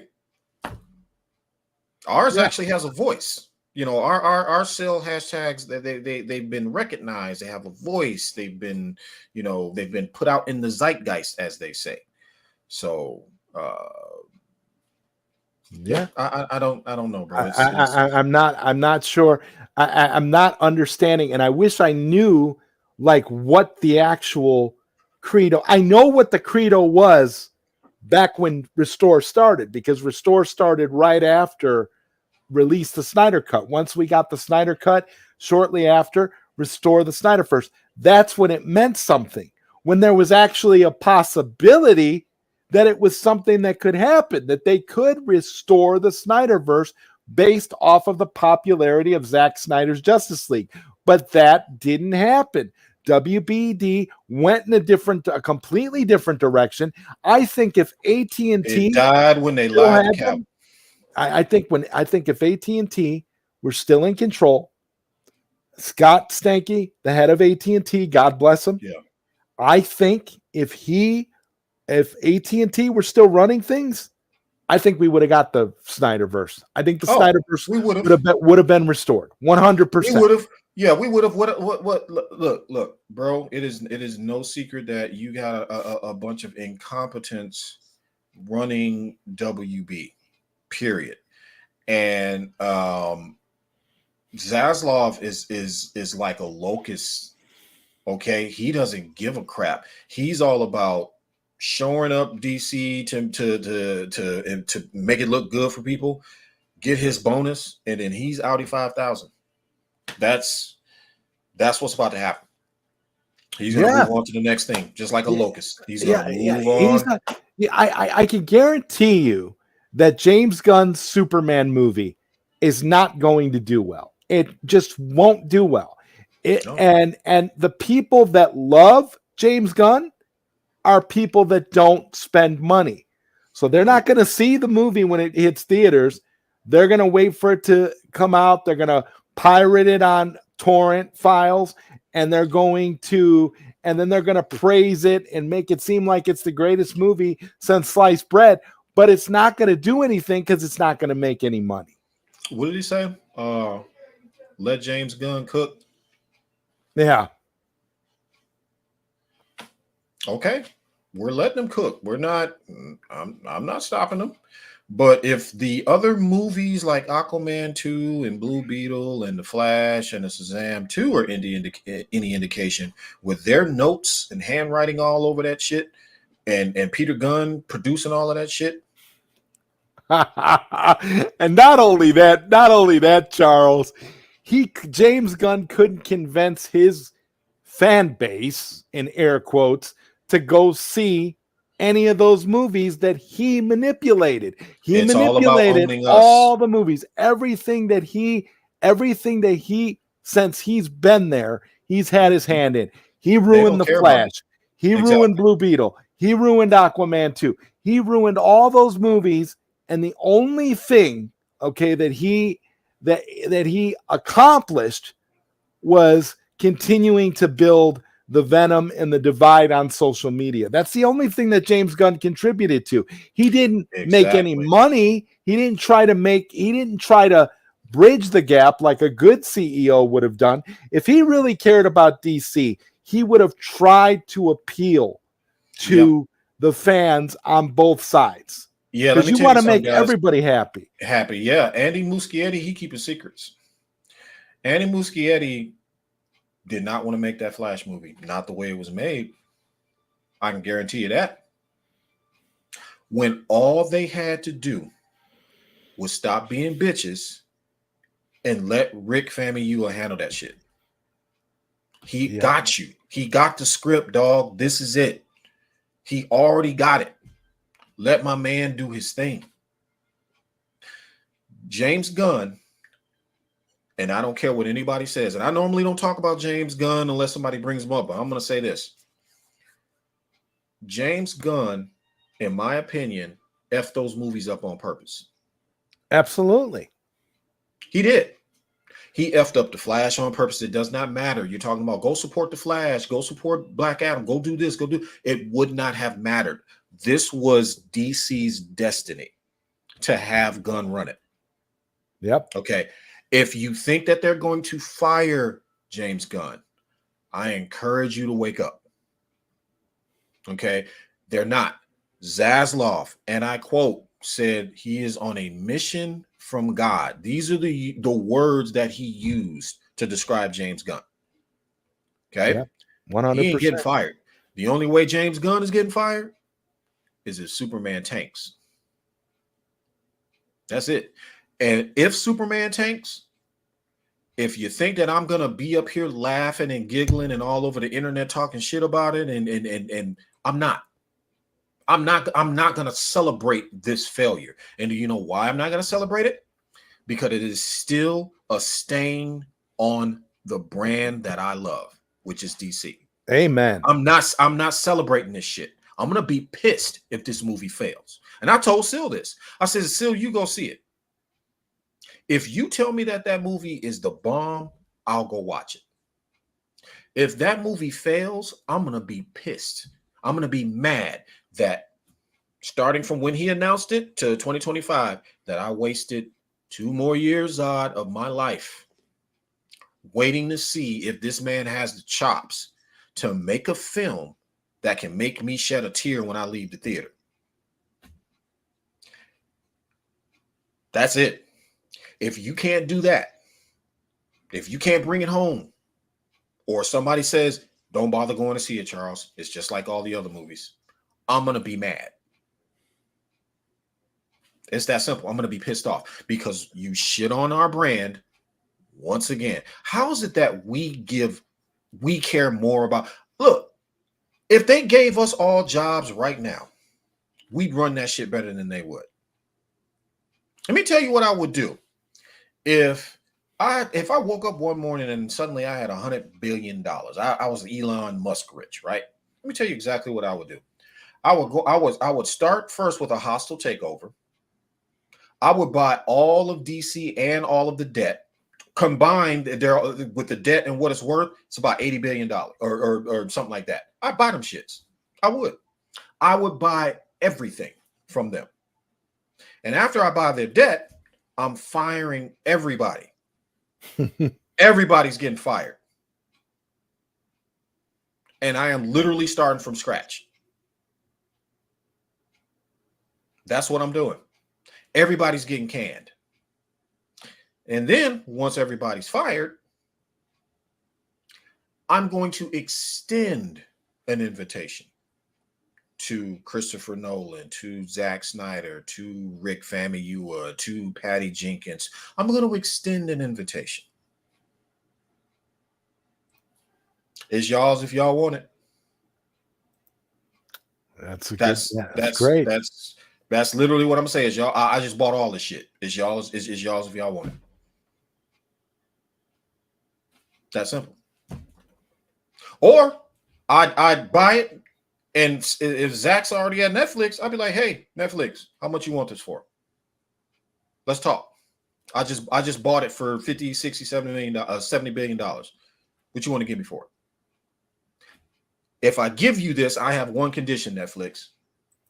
Let my man make good shit for me. That's what I want you to do. I want you to take the leash off my man. If I give you this for $10 billion, $20 billion, whatever.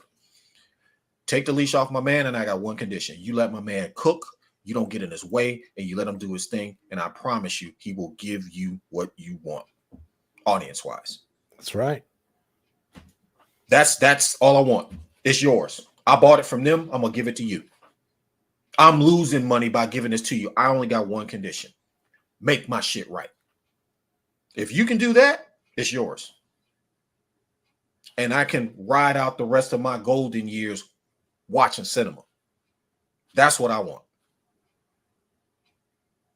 Yeah, I've done everything already, bro. It's an incredible idea. I've done everything, bro. I've graduated from high school. I went to college. I went to the military. I've been around the world. I've done the things I wanted to do in my life. I want good cinema now. Give me that. I'm not going anywhere. I want to sit in my lounge chair. I want to write, get a couple books popped out. That's what I want to do, and watch good shit on the screen, whether it's on TV or whether it's at the theater. So that's what I'm going to do. I got $100 billion here. I'm buying all y'all debt for $70 billion. I'm going to sell it to Netflix for like 20. Make good shit. I don't care if I lost money. I don't care about money. Make me good cinema. That's what I want to see. The very first time, Zod, that I knew that I was in love with cinema was when I saw Close Encounters of the Third Kind at the theater. Wow. When I was a kid. Now, I don't know if you've seen that movie before. Oh, yeah.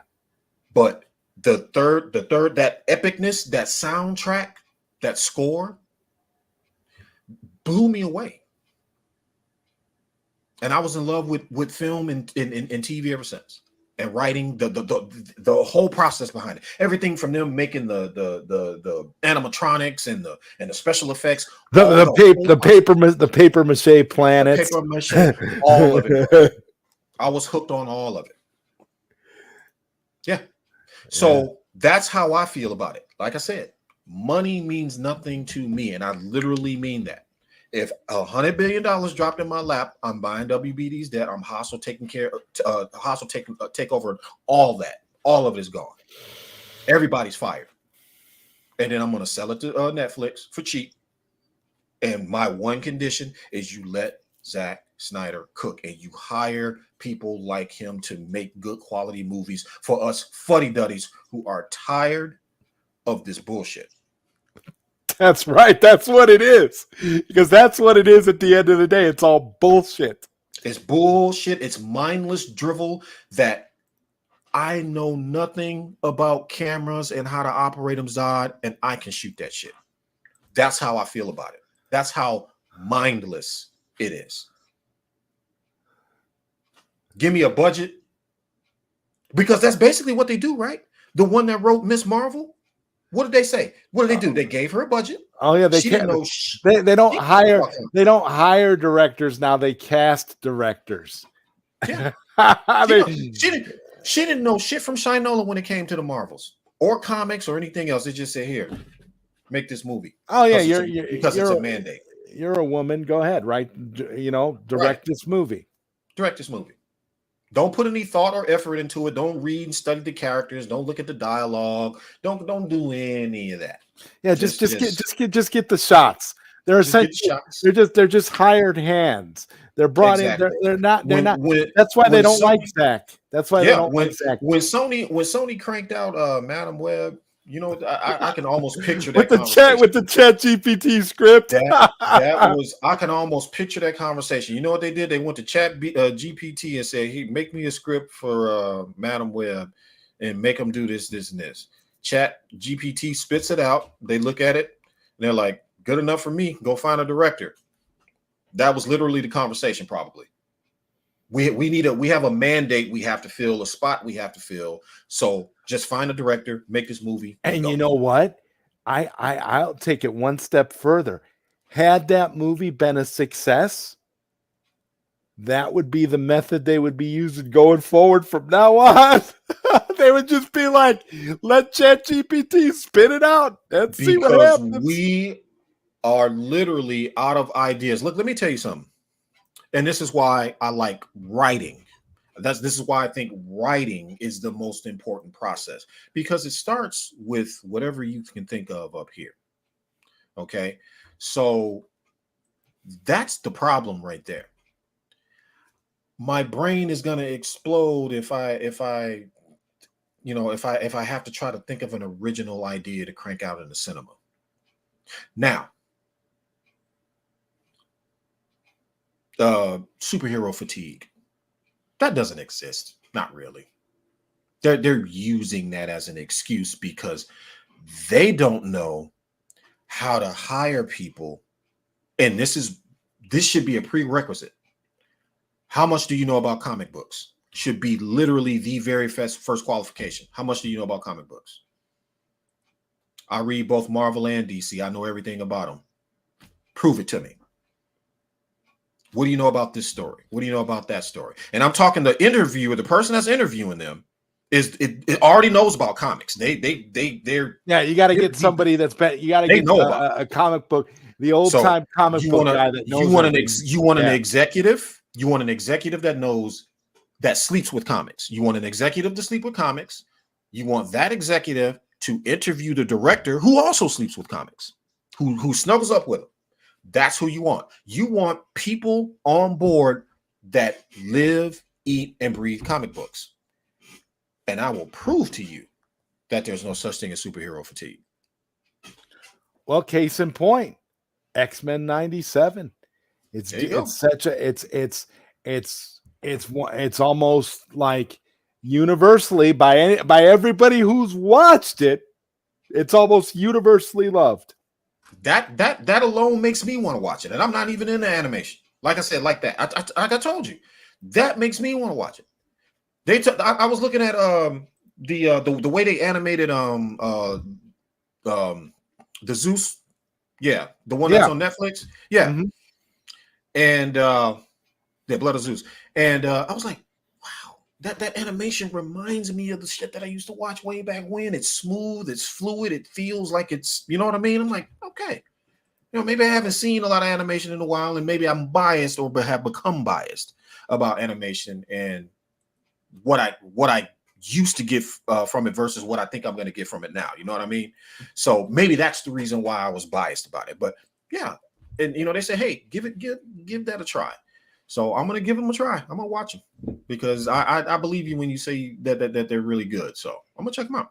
Yeah, it's definitely on another level, and that's what we need more of. We need more of things that are on another level that unfortunately, you know, you know, the alternative is, Madam Web, James Gunn, that kind of stuff. It's sort of He makes movies to please the fans and make money. Zack Snyder does not. Zack Snyder makes movies to, yeah, he pleases us, but he's not thinking about dollars. He's thinking about, was this shot fucking cool? Like he likes to say. Is the shot fucking cool? Is the slow-mo fucking cool? Then I'm shooting it. yeah, it's all That's that. about It's all about it's all about the that. it's all about the art. All about the art. Shout out to Adega Outlaw in the chat, who is going to be my guest for next week's episode of Late Night Q&A. Costello, I sent you a link if you would like to join me and Charles as we continue this glorious conversation. Yeah, I miss the days when cinema actually really meant something to more people, because it seems like now it's sort of a throwaway, it's sort of like throwaway consumption kind of stuff, just like popcorn and things like that. And the problem that we're having now is that it just seems like so many movies are being lost, so many TV shows, good quality stuff is being lost, going This over the generation wayside, is getting lost to time because there is no. They want to consume it and they want to move on. They don't have time to. They don't have time to reflect. They don't have time to digest. They don't have time to do any of that. It's go see the movie, move on from the movie. I'm back on my screen or on my phone, and I'm talking shit, and then I'm recycling that, and I'm doing that over and over again.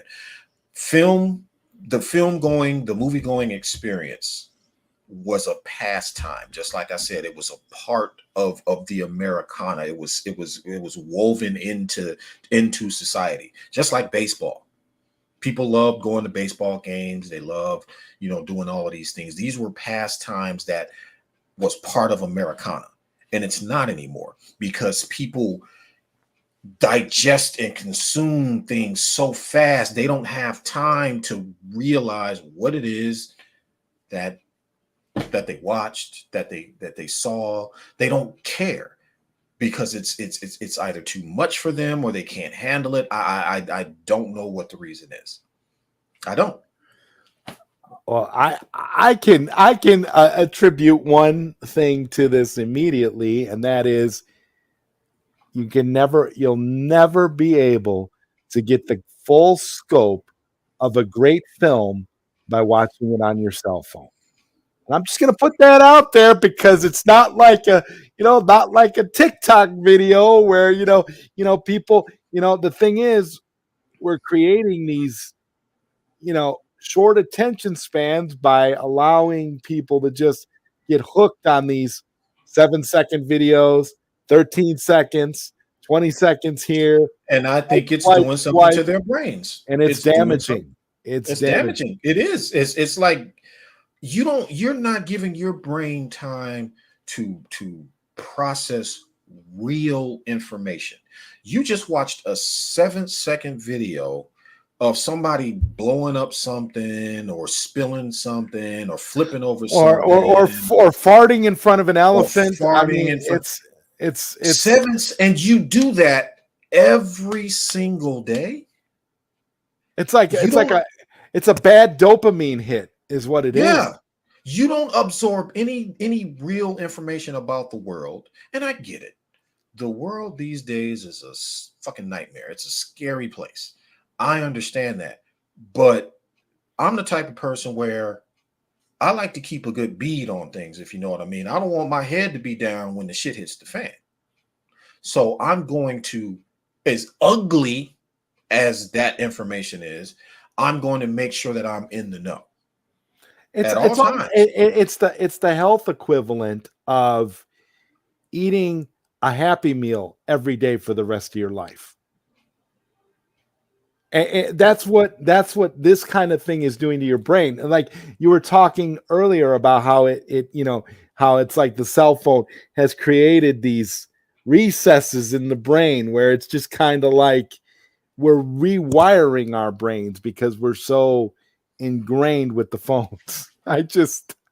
It's literally, and I, like I said, I think that it is redirecting our synapses and shortening that pathway to where information has a process from one synapse to the. It's literally shortening that window where we're just like, oh, I'm in a coma now. We're not absorbing information. We're not taking the natural world in, the physics of the natural world in anymore. We don't do those things anymore. We're what they call latchkey kids. That's what they used to call us back in the 80s. So latchkey kids, what that basically means is your kid disappears, they got their key. Parents were too busy in the 80s back then dealing with Reagan and crack and every other thing. They really didn't have time for us, so they didn't pay attention to us. But we had things to do. Now, this was before the internet, but we had our bikes, we had the arcades at the mall, we had we lived outside. Zod smelled like outside when we came in the house. Yeah. That's how much we were out there. Exactly. Okay. And didn't want to go in and feared getting in trouble if you didn't. That's how it was for us. Yeah. If you were late for dinner coming home, it was like, uh-oh. These kids aren't built like this. They're not built like that. No. They grew up in front of a screen. Right. Okay. They grew up in front of a computer. That blue light. That blue light is ingrained in their brain. It's impacted the brain. And it is not to talk about anybody who's younger than me, who's 18, 19, 20 years old. It's not to denigrate the young generation. I am just saying, guys, there's more to the world than this crap. There is, And on that note, on there being more to the world than this crap, I definitely want to transition to something that's not going to be crap, and I want to bring on your partner for the upcoming Lethal Geeks podcast, Costello's Way. Welcome back to Late Night Q&A. Can you guys hear me? Absolutely. We can hear you fine, brother. All right, perfect. It arrived today, so. All right, guys. Yeah, there you go. This is it. This is an impromptu first episode of the Lethal Geeks podcast right here on Late Night Q&A. I don't have a camera right now. I'm waiting for my new one to come. It's coming tomorrow. It's up to you guys now. Give the audience a preview of what it'll be like. Oh, we'll give you a preview, all right. It's gonna be a bunch of fucks and shits and goddammits and what the hell? I'm too old. It's gonna be. I'm kidding, guys. It's gonna be some rancor in there, but we are basically, like I said, we're not scoopers or reporters or anything like that. It is just straight up pop culture. Our theme is the whole Lethal Weapon buddy cop, kind of theme we want for it, and we'll have the clips and all of that stuff when we do our drops. But generally, you can come into this space, you can talk about whatever you want to, you can rant about whatever you want to, whatever movie, whatever comic book, whatever TV show you want to. As a matter of fact, Charles, I made a list right up here in the board anticipating these questions. So okay. So I'll read it real quick. So all right. Hold on, let me okay. You guys can see it? Okay. So Lethal Geeks podcast. Zod, do you have the that image I sent you? Oh, are you talking about the logo? Yeah. Okay. Hold on. Let me. You can share. You can share that. Yeah. So we have a little preview logo that our boy Raw Talk. Shout out to you, our brother. Shout out Raw Canada. Talk. He's helping us get it settled. So this is just. It's not the official. It's just a draft idea, concept art, but that's what it's going to be. So as Charles was saying, yeah, like this is a hard art channel. Like there'll be F-bombs, there'll be this and that, but it's going to be a fun place for all of us geeks, to hang out. We're going to analyze and review movies and TV shows also. Actually, Charles, since you were mentioning, how have you not seen X-Men 97, dude? Come on, man. I gave up. No, but dude, actually, a while back. I'm gonna watch it. No, you're not gonna watch it. You're not gonna watch it. We are gonna watch it. We are gonna watch it. So will do. Well, yeah. Hey, we need content, so might as well let's watch it, because I'm sure there are a lot of people out there who haven't watched the show yet. So yeah. Or if people who watched it and loved it and want to see it again, fuck it. Hey, watch it with us. So we can definitely watch it together, and we can review it. We can do like a cartoons and serial type. Wait a minute. Hey, hang on. I don't mean to cut you off. Hey, Zod, go back to Integrity's comment right quick. If I can run my mouth, I'm there. Absolutely.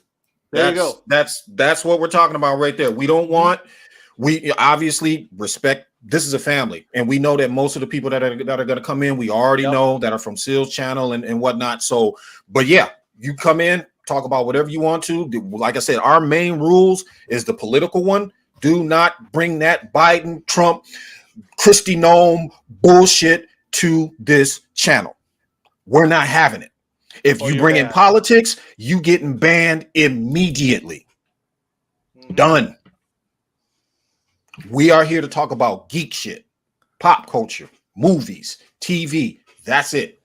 None of that other crap. Amen. Actually, that's in the list too. Respect 100% everyone in the panel, or you're done. It's like we like you guys in the community know us already. That we say it the way it is. We don't give a fuck. We don't give a shit. So like if somebody wants to have a conversation, a debate with us, yes, you did, Mama Bear. You are more than welcome. But as Charles said earlier, like bring merit. Don't rant or bring crap just because you're biased because some chick on a channel or some guy in another Twitter account said, "Oh, it's neither this, neither that." No. You come to our channel. You come to our channel. You come to our channel. You want to have a debate? Absolutely. But with merits. No BS. Don't just come with the one-word liners that so-and-so's a hack. Oh, I don't like so-and-so's movie. Yeah. Come with why you don't like their movies. Tell me why. Break a scene down and tell me what about the lines of dialogue or the VFX that you did.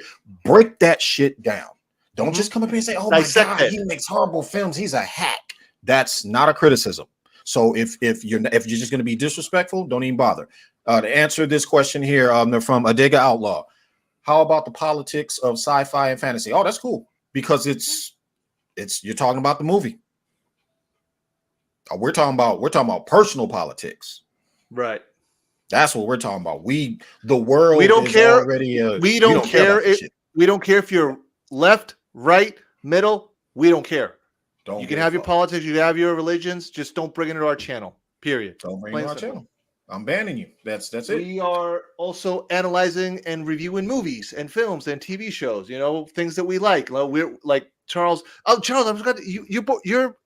You said your birthday is in July. Yeah, July 20th. Oh, okay. So you're not a Leo. No, I'm Leo adjacent. Okay, because I'm a Leo. Right on the tail, yeah, I'm right on the tail end of Cancer. Okay, so I got Leo traits. That's why you and I get along that well, because exactly. Leos, it can be your greatest best friend or your worst enemy. That's just how the zodiac works. We will be bringing special guests, of course. We were also talking about, we haven't like perfected it yet, but again, we're like Charles said earlier, we're still like on the drawing board. Baby steps, Integrity. We're at the drawing board right now. Right now, what I'm doing is I figure maybe another probably a month. A month or so. Yeah. But I'm working on all. Yeah, I got all 4 Lethal Weapon movies, and I got some editing software, and I'm literally like slicing like 10-second clips, 5-second clips here and there of when we do drops and things like that. So and I'm gonna save all that stuff in the folder, but that's currently what I'm working on right now, is all of the video clips and stuff like that. So yeah. So we're considering maybe doing like a book club, but a comic book club. Maybe we'll read a comic book once a month or something, but not like the comic books like from today. I'm talking like, let's go back in the past. Actually, I just bought, and this was just out of pure coincidence, because I've had this comic book in mind for so long. I read it years ago, but I lost it, and I got the RoboCop versus the Terminator trade paperback just now. Yeah, that's an oldie but goodie right there. Yeah, I had, when my nephew came to visit me right after school, when he drove back to Maryland with his mom. I took him to the comic book shop, to my local comic book shop, and we were talking about comic books here and there, and I told him, like, he asked me, what's your favorite comic book ever? And I told him my favorite comic book of all is Frank Miller's RoboCop v Terminator, by far. Yeah, by far. My answer, Nightwing's question right quick. He said, could I get away with talking shit about Gunny Poo? To a degree. Yeah, absolutely. We don't mind. I mean, like I said, I don't trash Gun. I critique Gun from critique his work. Critique his work, but don't critique. Listen, you guys know that I hate his guts now, but I admit that sometimes online on Twitter it gets personal for me, but in the channel, I'm leaving that shit out. I will critique his work, but I will not critique him personally. I'll do that separately, but I know I'm old enough and I'm mature enough to look where to separate things. We will support. I don't. Yeah, exactly. I don't want to. I mainly want to. Like I said, it's geek culture. Obviously, we can talk about the things that we like and what we don't. But I mainly want it to be about. I want it also wrapped around the cell movement. So yes, that was my next. I want to be in that atmosphere. So it's still DC. It's still Zack Snyder stuff. That's still going to be our main focal point. But otherwise, yeah, whatever movies you want to talk about is open. We don't care. Go ham. That's it. Yep. So yeah, that was the next one. We will be supporting Cell. Of exactly, course. Michael. Don't come with the southbound buffoonery. Don't pretend like you're a friend. Sneak in this chat and then be nice at first, and then try to sneak in some jabs here and there. I'm gonna catch that shit. And yeah. Trailer reactions, watch alongs, no filters, just say your piece, but respectfully, or you're banned. And we will start bi-weekly. We're not going to do this weekly. We'll start it like every 2 weeks, depending on how things grow. Obviously with everyone's support, the more we grow and expand, the more people come into the to our channel, then absolutely we'll definitely do it weekly. But also one thing that we have discussed privately that I will say now publicly with everyone, we are not about clout. I want to say that right here, right now, and Zod, you're my witness. We are not about access, scoops, clout, who has the bigger subscription here and there. We don't give a shit about that. We're not in it for the money. Yes, we will get super chats and all that, and everything will be appreciated, but that's not going to my pocket or Charles's pocket. That's going to the channel. I just want to be surrounded by people who like to talk about movies and chop it up. That's exactly. That's why I'm doing this. I don't care about anything else. That's it. Yep. I read stuff all the time. I watch stuff all the time, and I can't talk about it with anybody because I don't have any, So this is what this atmosphere is. So yeah, so that's where we're gonna keep it. And like I said, as long as those two rules, you respect the people in the chat, you come with your honest opinion and honest thoughts with real like constructive criticism, and you don't beat each other up, it's all good. And leave them politics at the door. Well, yep, and that's it. It's like I said, it's pretty straightforward. Oh, and one last thing. I will not, and I say this right now, I will not tolerate anyone harassing anyone in the chat or harassing us on our private lives. Any death threats, any of that shit, because we all know what happened to our friend Aaron Fisher a month ago, which I found it disgusting, because we know, yes, the topics that we're going to be talking are going to be triggering a lot of, unhinged people. So, and we will like state like the rules of the channel when, like, every time when we drop it, like Sky does, the rules of engagement, we'll do that shit as well. But we're warning you right now. You guys, you have a problem with us, have a conversation with us. You cross that line, oh, you're getting reported like immediately, like no second chances whatsoever. Because one thing I will not tolerate is a toxic environment in the channel. People reaching out to Charles's personal profiles or phone number or whatever and harassing him and his family, or coming at me and my family. They're not going. Fuck you. I will not tolerate that. They're not harassing me, dude. I carry guns. I'm not worried about them, and I'll respond in kind. I'm the type of person. I'm not going to report you. I'm gonna have my boy from the Navy, who is a cryptographer, okay, and he used to do this shit on the ship. I'll have him come over and scrub somebody's account. I don't care what your handle name is. I'll find out who you are. It's easy to do. If I really wanted to do that shit, I can do it. So I'll call him and have him do it, and in a few hours, I'll find out who you are. That's how real about it I am. Act like an adult, because you are. Come with respect, and you will be treated with respect. Literally that simple. Mm-hmm. I don't care what your personal feelings are about Gunn or Zack Snyder or any of that stuff. We are here to chop it up about the stuff we love, keep the Zack Snyder self movement on the map, and have fun. That's it. If you can't do that, don't bother. So don't come to the channel. Exactly. Like, if you don't like our content, we get subscribers. We get subscribers. Yeah. We get them. We lose subscribers. We lose them. That's the way I see it. If we shouldn't lose subscribers if you follow the rules. We're asking you not to disrespect people, and we're asking you to have an honest opinion about a director we love if you're going to come and critique. That's all. Don't be a bitch and get on our channel and start acting stupid. That's it. Yeah. So other than that, yeah, we're doing this, guys. We are definitely doing this. The Lethal Geeks podcast. Okay, ladies and gentlemen, so you heard it here first. You've seen what the rules of engagement are going to be. I love it. I actually think that the motto should be don't be a bitch. It should literally be on the poster. Don't be a bitch. Don't be a bitch. Don't be a bitch.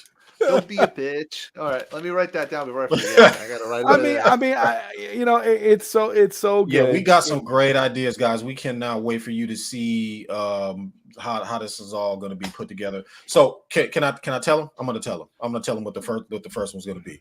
So when we do our very first show, and Zod, you probably remember, and if you've seen the Lethal Weapon movies, y'all remember. So you guys remember, Zod, you remember the introduction when Roger first met Riggs the very first time, when he was on the desk and all that, just milling around, and Roger was looking at him all suspicious while his partner was talking to him. Right. Well, yeah, he pulls out his gun just to check it out. Roger rushes him, and then Riggs flips him over his back, and he was like, "Raj, meet your new partner." And he's like, "I'm too old for this shit." That's how we're gonna start it off, just like that.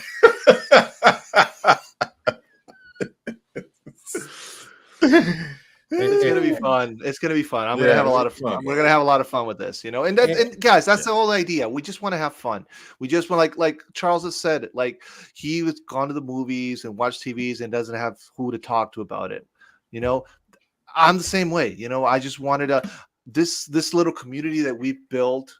I started with Sil, then I started coming to your channel, Zod, then I've gone with Sky, and our little community has grown. Oh, Josh, also, shout out to you, Josh. I haven't forgot about you, and Batman as well. Yep, man. This is about building our community.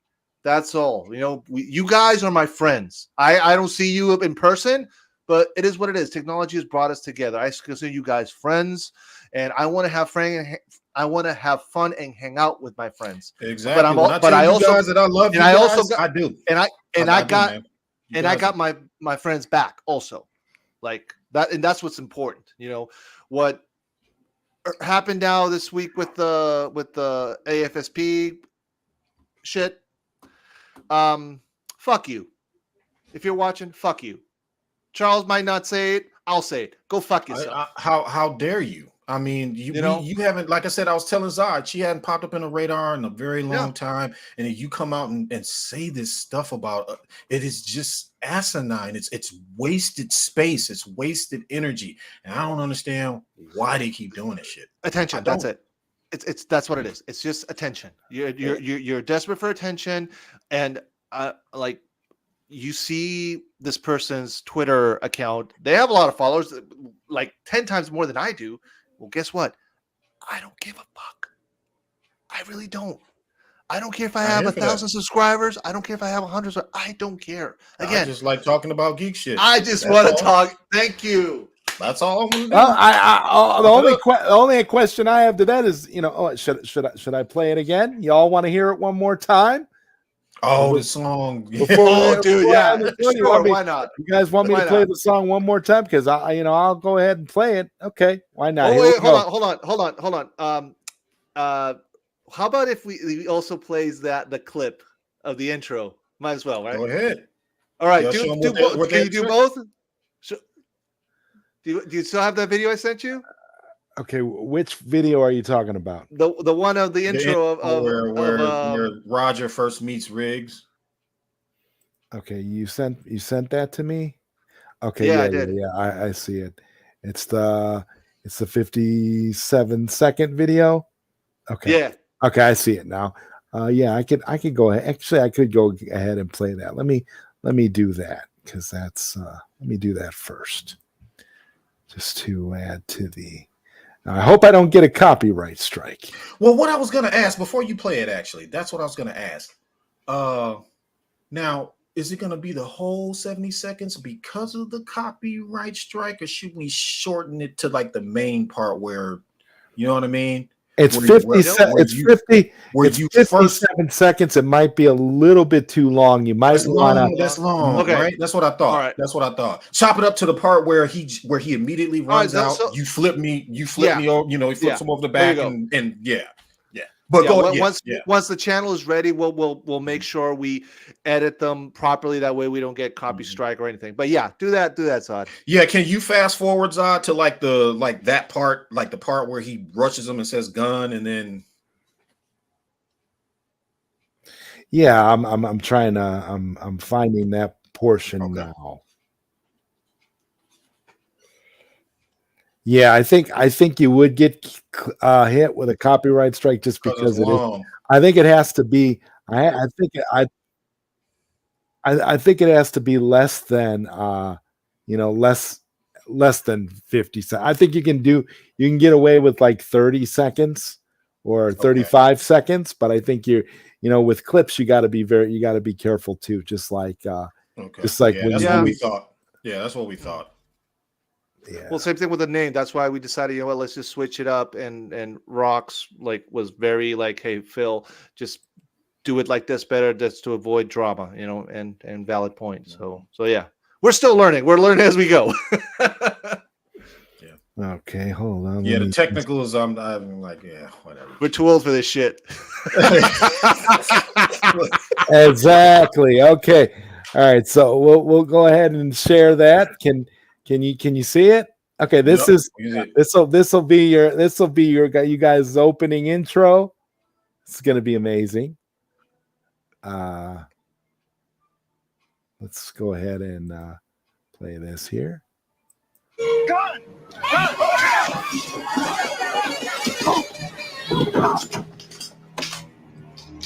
Raj, meet your new partner.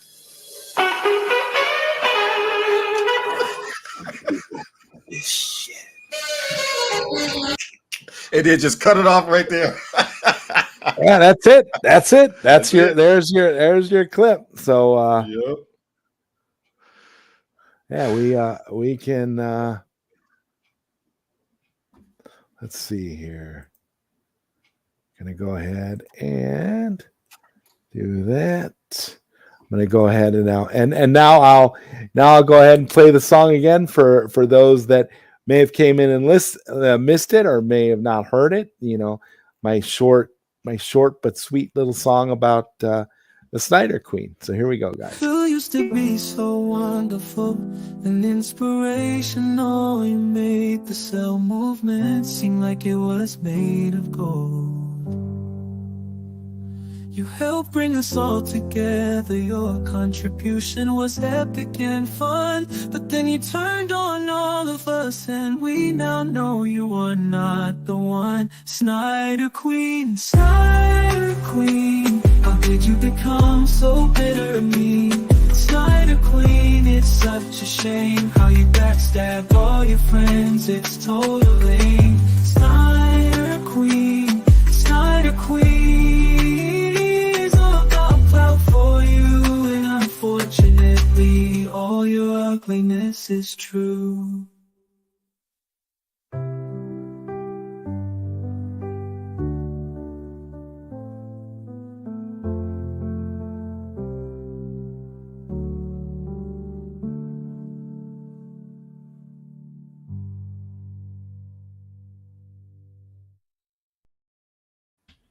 All right. Let's get an a Grammy Award.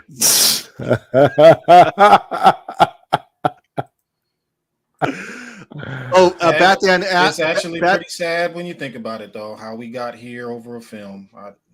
It's just sad. Over how we got here. We got here over clout. That's how we got here. It's about clout. It's about what you guys are not going to be about. That was actually one of the first things that I said to Charles. Charles, because I mean, Zod, you and I have spoken privately. You know that I've been wanting to do a podcast for a while. I was hesitant, but with Charles, the two of us together backing each other, it's going to be more fun, more dynamic, and Batman, yes, Lethal Weapon is a Christmas movie. The first one, though, it's a Christmas movie. Damn right. Damn right. You, sir. Yeah. Lethal Geeks is going to be awesome. And Batman wants to know what you were going to say, Costello. That Lethal Weapon is a Christmas movie. The first one. Yep. Batman, we got to listen. You got to watch the freaking movie. Just watch it. Just go and watch it. Trust me, you will love it. You don't start it off. You don't start it off with the song "Jingle Bell Rocks." Okay, that is true. That is true. Saying. Yeah, there you go. Lethal Weapon podcast featuring. Tell them we had to switch that up there, Sin Havoc, so we don't get sued by WB or. Yeah, isn't it ironic that it's another WB property? That's exactly why we they said, make good shit. That's the point that I'm making here, Zod. WB was king dingaling when it came to movie studios. Come on, man. Richard Donner, Superman, Superman 2, all the Lethal Weapon movies. See the trend? And now they're whack. Now they're whack. Yeah. Well, Batman, I'll do a watch party with you around Christmas time. I would rather do a watch party for Lethal Weapon than anything else. Pretty much, we'll do a watch party for Lethal Weapon. That'll be great. If you haven't seen Lethal Weapon, it'll be a pleasure to watch. We definitely going to be doing because absolutely. We know that a lot of people, especially the younger generation, have not seen those movies. So absolutely, all four of them are great. I mean, honestly, yes, I loved every single one. The TV show, though, unfortunately, we don't talk about the TV show here. We don't discuss that. Fair enough. Yeah, that was terrible. That that was I can't believe that was allowed to exist. I just wow. Yeah, Sin Havoc. Yeah, we basically kept the the lethal part. Yeah, the lethal exactly. Yeah, we had to we kept the lethal part, left out the DC and all that, just so they don't say, "Oh, there's a propriety. You're using our stuff." So yeah, I want to go through all that. You definitely we're do, trashing the company. Need to watch all 4 of them while we're trashing WB. Yes, but we have to remember at the time that the Lethal Weapon movies were being made, they were not. WB wasn't the company that it is now. So let's just. The problem that happened with WB is that they became too corporate.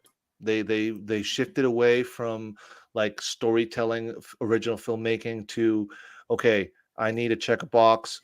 I need to do this and that to appease this investor or this stockholder or what have you.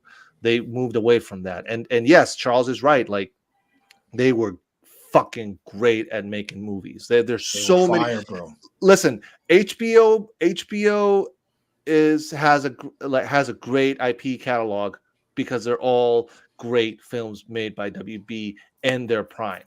And unfortunately, they went to shit now. Sox Bulletins, I'm glad you brought this up about Lethal Weapon 5 because allegedly Richard Donner had plans to make it before he passed away, but he didn't. But unfortunately, that didn't come to fruition. But that Mel Gibson is going to do it, and he's going to do it as a tribute to Richard Donner and all of his fellow cast and crewmates. So Lethal Weapon 5, I heard is still something that's happening. Yeah, I heard Donner. I don't know how true it is. I heard he left, but he left notes behind. That he left his. I heard something like that. I heard he left everything behind so Gibson could play off of that. Basically, Yep. The main core of the story. Like he did, like he wrote like an outline with notes and stuff like that, and he left it for Gibson. Yeah. I don't know if it got as far as like a full script or not, but I know that it was something that Donner was working on before he died. So yeah, we'll eventually get that movie, but it's interesting knowing the state that WB is in now. It makes you wonder if that will be something that will happen either before or after they eventually get sold. I think if it happens, it'll happen once they sell. I don't think it's going to happen now. Would I love it to happen? Yes, but like listen, Mel Gibson, leave all his personal shit aside, his alcoholism, leave all that aside. The man can direct. Oh, I don't care about all that. The man can direct. Bro, he look, you know what? Homie had a moment. He had a moment. He did his thing. He did his his shame tour, and it's all good now.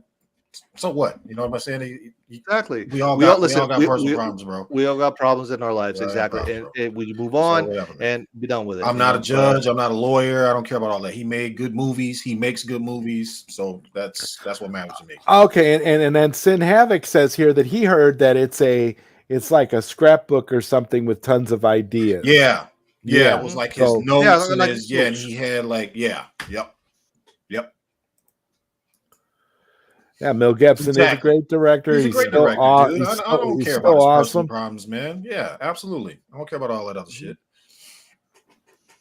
Yeah, it's gonna be awesome. It'll be a great movie, and you know that he wouldn't do it unless it was good and unless it was worthy. Oh, yeah. But also, Donner proud. He's gonna. But also, proud, bro. That's why I think that he's gonna wait. Even he might be right now, but I don't think he will do it now at the current state how WBD is now, because there's no secret. Like he sees the news, he sees what's going on with all the tax write-off of movies and shows and all this bullshit. He's not gonna risk it. He's gonna take his time, put it on a piece of paper, perfect it, and once it's ready, all right, let's do this. Because he will deliver. I'm confident that he will deliver. Absolutely. The man did fucking Braveheart, dude. Like the guy's an Oscar winner. Like He makes good shit. That cannot be denied. So And also think about it. Also, Ben Affleck. If you think about it, Mel Gibson is our Ben Affleck of our generation, because he's obviously Mel Gibson's a lot older, but he started, doing like cool movies, like Mad Max, Lethal Weapon, which is the one that he did with RDJ. I forgot the name.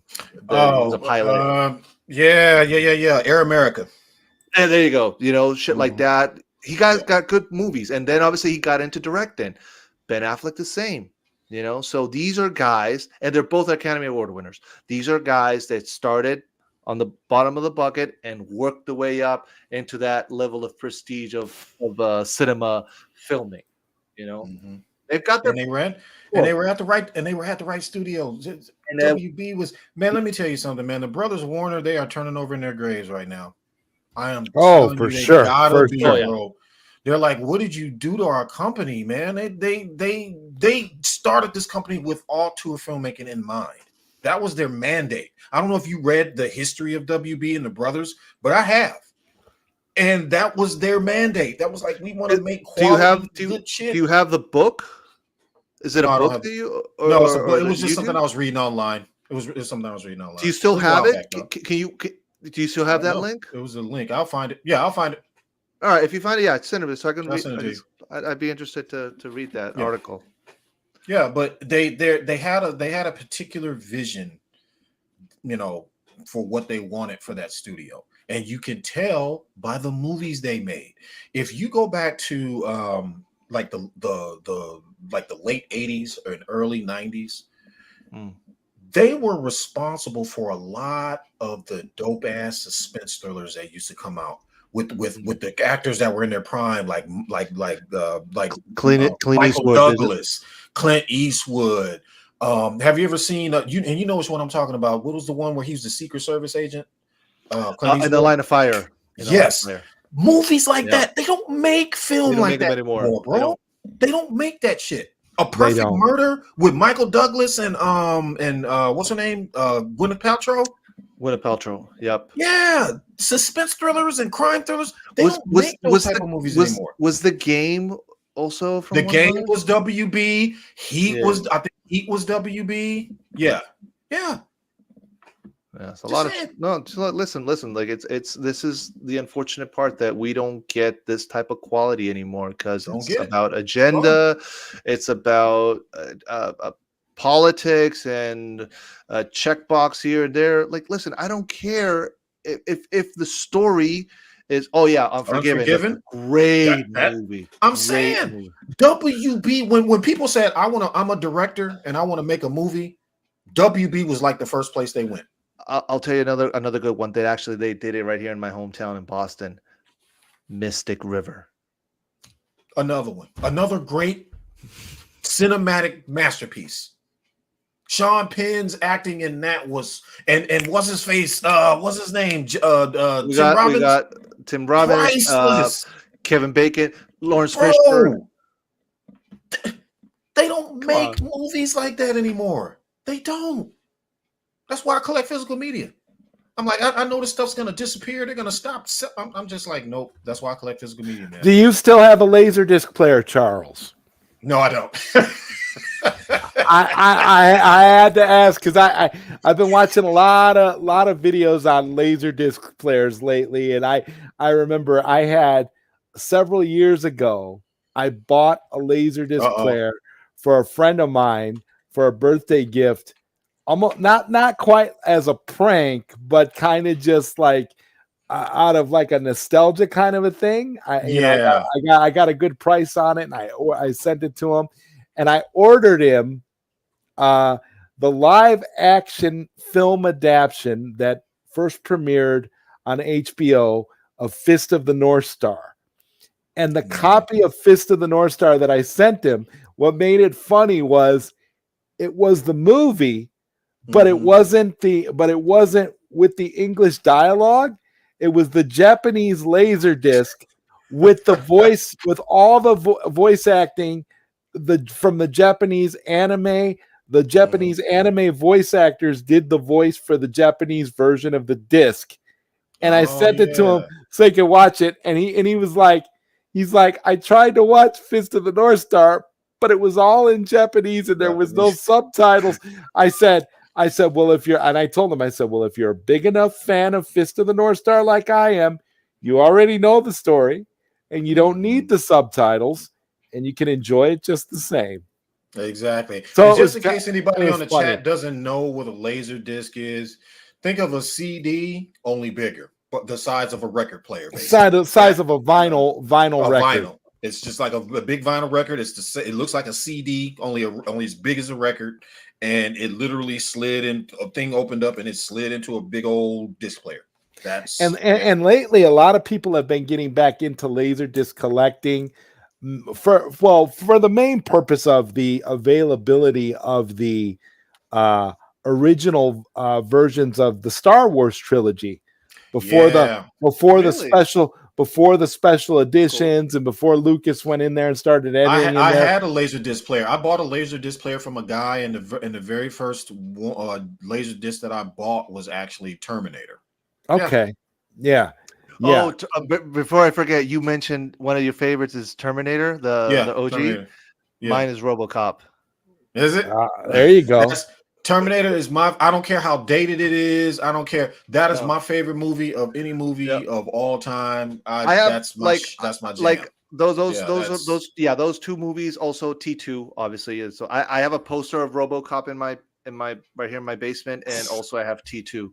Like I'm not surprised that you have one of those. Sin Havoc. Do you watch it in your cinema room in your theater? Do you watch your Laserdisc player? I'm just curious. I mean, because other than them being slow to load, they work great. Oh, they're fantastic. They're fantastic. I mean, when did they stop going mainstream, those Laserdiscs? Because I just googled. I didn't know what they were, so I just googled it. So sometime in the late. I'm not saying not late. Sometime in the mid '80s, maybe. Like it actually Laserdisc that they stopped producing Laserdisc players in the early 2000s. Oh, early 2000s. Okay. I think the last Laserdisc player. The last Laserdisc player on the assembly line was sometime in late 2002. Oh, wow. And I believe the last movie to ever, I'm trying to think what the title of the last movie was, a Japanese release of a movie called, God, what movie was it? I can't remember the name of it, but it was a Japanese release of an American movie that came out. That was like the final pressing, the final movie that they had. It was one of the things that stands out to me for Laserdisc is that the audio quality of the audio tracks for Laserdisc is so good that a lot of people will rip a copy of a movie that they like on Blu-ray or 4K, and then they will merge the Laserdisc audio soundtrack to it, because the soundtrack for the Laserdisc is still great. And one example of that is the original 1988 dubbed version of Akira. If you get the Criterion Laserdisc for Akira and you get the audio track off of that Laserdisc and you sync it to the 4K release, it is a phenomenal experience. I did it myself. Wow. I synced it to the 4K, and it's a phenomenal track. It's just a different sound, right? Yeah. It is something about dated soundtracks from younger Hans Zimmers and younger those younger composers back in the day. It's something about the sound quality and the scope of those soundtracks from those movies that just they don't got it now. You know what I mean? The soundtracks are good, don't get me wrong, but not like that. With the exception of a few of these composers, like I said, Hans Zimmer, obviously Tom Holkenberg, homie, just wow. That Zack Snyder's Justice League soundtrack is just it's dope. It's Thank, just thank, those- thank you, Sin Havoc, for answering my question. I appreciate that, bro. Much love. I am I'm so excited right now. Okay, so yeah, it is. There's something it, about, it, you know why? integrity Because is the something audio about that tracks are gritty. It's the, like that. the audio I'm is sorry. I'm sorry. I don't mean to analog. cut you off. No, what Yeah. I'm trying to say is the audio is analog, Yeah. and it was done with more care than a lot of these digital tracks are being done Exactly. are being So made it's like now. it's like the LPs, vinyl discs but for movies, basically. Pretty In a way. much. Because people think vinyl sounds better too. Actually, I have a crazy story to tell you about a vinyl. This is what I heard years ago. Um, I heard that I don't know what album it was of Michael Jackson. Maybe it was Thriller. I don't know. Um, there was this vinyl um, copy that they were playing, obviously playing all the songs, and then later they let it all like till the end, and then it kept going and going. But then there was some there was some sound that was extra by accident. That I think there was like Michael Jackson talking with the studios or singing, like audio testing or something. I heard that years ago, and that went, I don't know for how much money, that in that one copy. It was like it was a like a manufacturing default or something like that. And but dude, like rare shit like that you don't see like on digital. You only see it in like you said, in analog stuff like that. Yeah, for sure. For sure. I mean that there's a big reason why vinyl, particularly for music, is doing so well now. People are nostalgic for that sound, and even younger people are getting into it, buying into it now, and using it as an alternative to just simply going on Spotify and listening to any song that you ever want to listen to. Because with vinyl, there's an effort. You actually have to get up, you have to open up, you have to set the player, you set the player up. Some about it. Yeah, you have to physically take the vinyl out of the beautiful art album. You have to you have to give it that, you have to dust it off and get it's a ritual. That's what it is. Yeah. It's a ritual. And there's something about it because psychologically you feel connected to it. It's something you can touch. It's something that you can interact with in a way that you can't by just clicking on playing whatever song you want to play on. Or telling Alexa to do some stuff. Yeah. Or you can, or also you can't even say, hey, next, pause. No, the thing it just keeps going. Gotta let it play. Just keep going. That was the point. Listening to the actual music and letting it play. Exactly. Yeah, exactly. And I think that there's something to be said about the appeal of that, like of having a physical item that you connect with on that level, whether it be music or movies. And I think that's what one of the big things that we're losing in this digital age that we're currently inhabiting.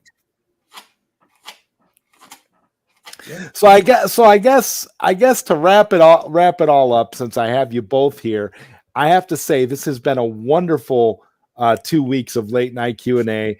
I was so excited, to finally get Costello on and to chop it up with him. And Charles, you've been just a delight to talk to, man. We've covered so many topics and stuff, and I am looking so forward to the Lethal Geek podcast. I am just, that to me is going to be wonderful. Everybody here, in the chat, you guys are so great. You've been so wonderful. And this is what I'm talking about. I love the interaction.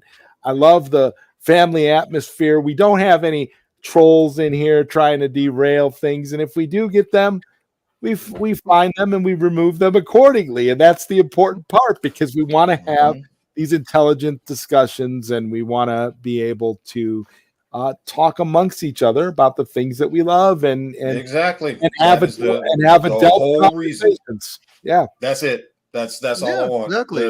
And also, like, there will be times that Charles and I agree and disagree, and that'll be okay. I can agree, I can disagree, But as long as we respect each other and we respect everyone who comes to the channel, it's all good. We just want to hang out and have a conversation with people and discuss what we like. That's it. And that's very key.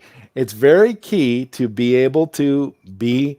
That's the measuring bar for actual friendship in 2024, guys.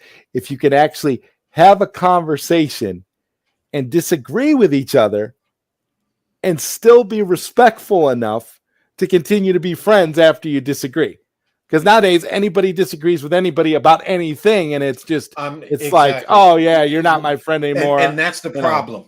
And that's the problem. People don't value friendships. They don't know what it means to value a friendship. I'm not here to agree with everything that Zod says or everything that Phil says. I'm here to chop it up with them because they're my friends. I'm not going to always. I have a best friend. His name is David. I don't always agree with what my best friend does or what he says. But him being my best friend, I don't agree. I don't agree that you have a best friend named David. I don't agree. The fact that his name is David is a strike against him. I don't like that name, David. Yeah, his name is David, unfortunately. But yeah, so it's you're gonna like a movie that I might have saw that I don't like, but I'm not gonna be like, oh man, you're stupid for liking that movie. I don't understand why people like this movie. I don't get it. Do you notice people put that shit on Twitter? Like, I don't understand why people like this movie. Why would you type out something like that? What do you mean you don't understand? You mean you don't understand why people have a different opinion than you?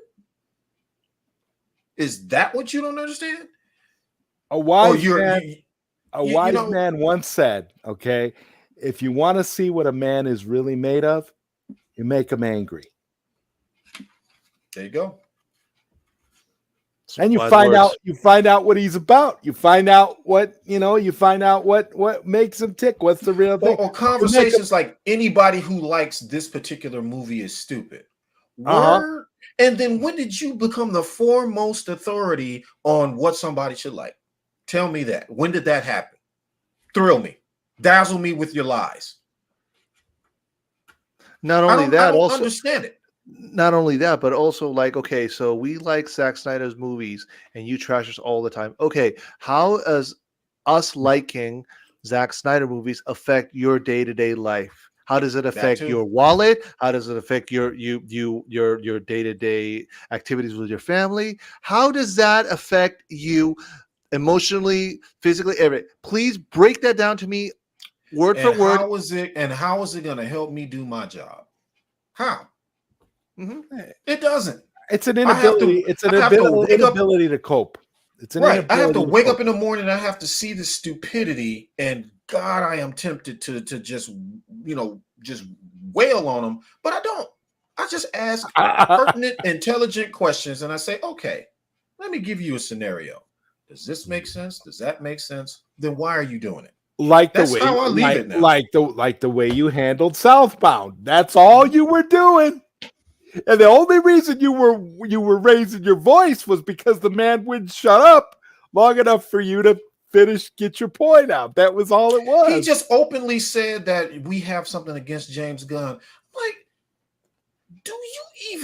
are you here long enough to understand what we go through and what we've been talking about with regards to James Gunn and Zack Snyder? I don't have a personal problem with the man. I am not a lawyer. I am not a court of law. I don't give a shit what he does. But there is one undeniable fact that James Gunn is pedo adjacent. Is he not? He may not have done any of the things that people say he did, which is why I don't make fun of him and call him a pedo. That's why I don't do it, because I don't know. I wasn't there. Right. And if you say that, and if you come out and you call him something like that, and it's not, and there's not definitive proof, then people can come at, then people can come at you. So you have to be very careful about it. That's why I say exactly. I'm judging a man strictly on his work in film. That's all. Mm-hmm. Exactly. That's all I care about. He doesn't create the type of tones I like in my movies. Therefore, then I won't be watching James Gunn. Period. That's right. That's perfectly. We are very not well his said. we are not his target audience. Very So well he's not said. going to get our money. That's All all right. I'm saying. Nothing personal against James Gunn. I'm not gonna run to the dude's house and punch him in his face and all that kind of stuff. I have no personal beef. Right, you're with not. James You're Gunn. not. You're not one punch Dan. You're not going to go punch Not James gonna Gunn do in the face. Okay, okay, guys. Well, you know what?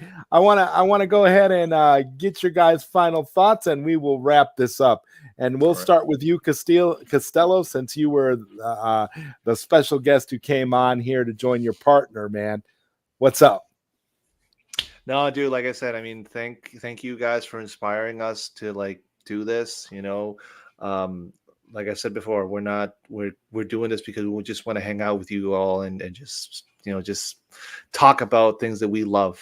We're definitely going to like try to do this as special and funny and fun as possible.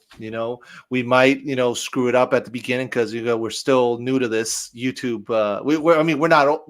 We're not too old for this shit.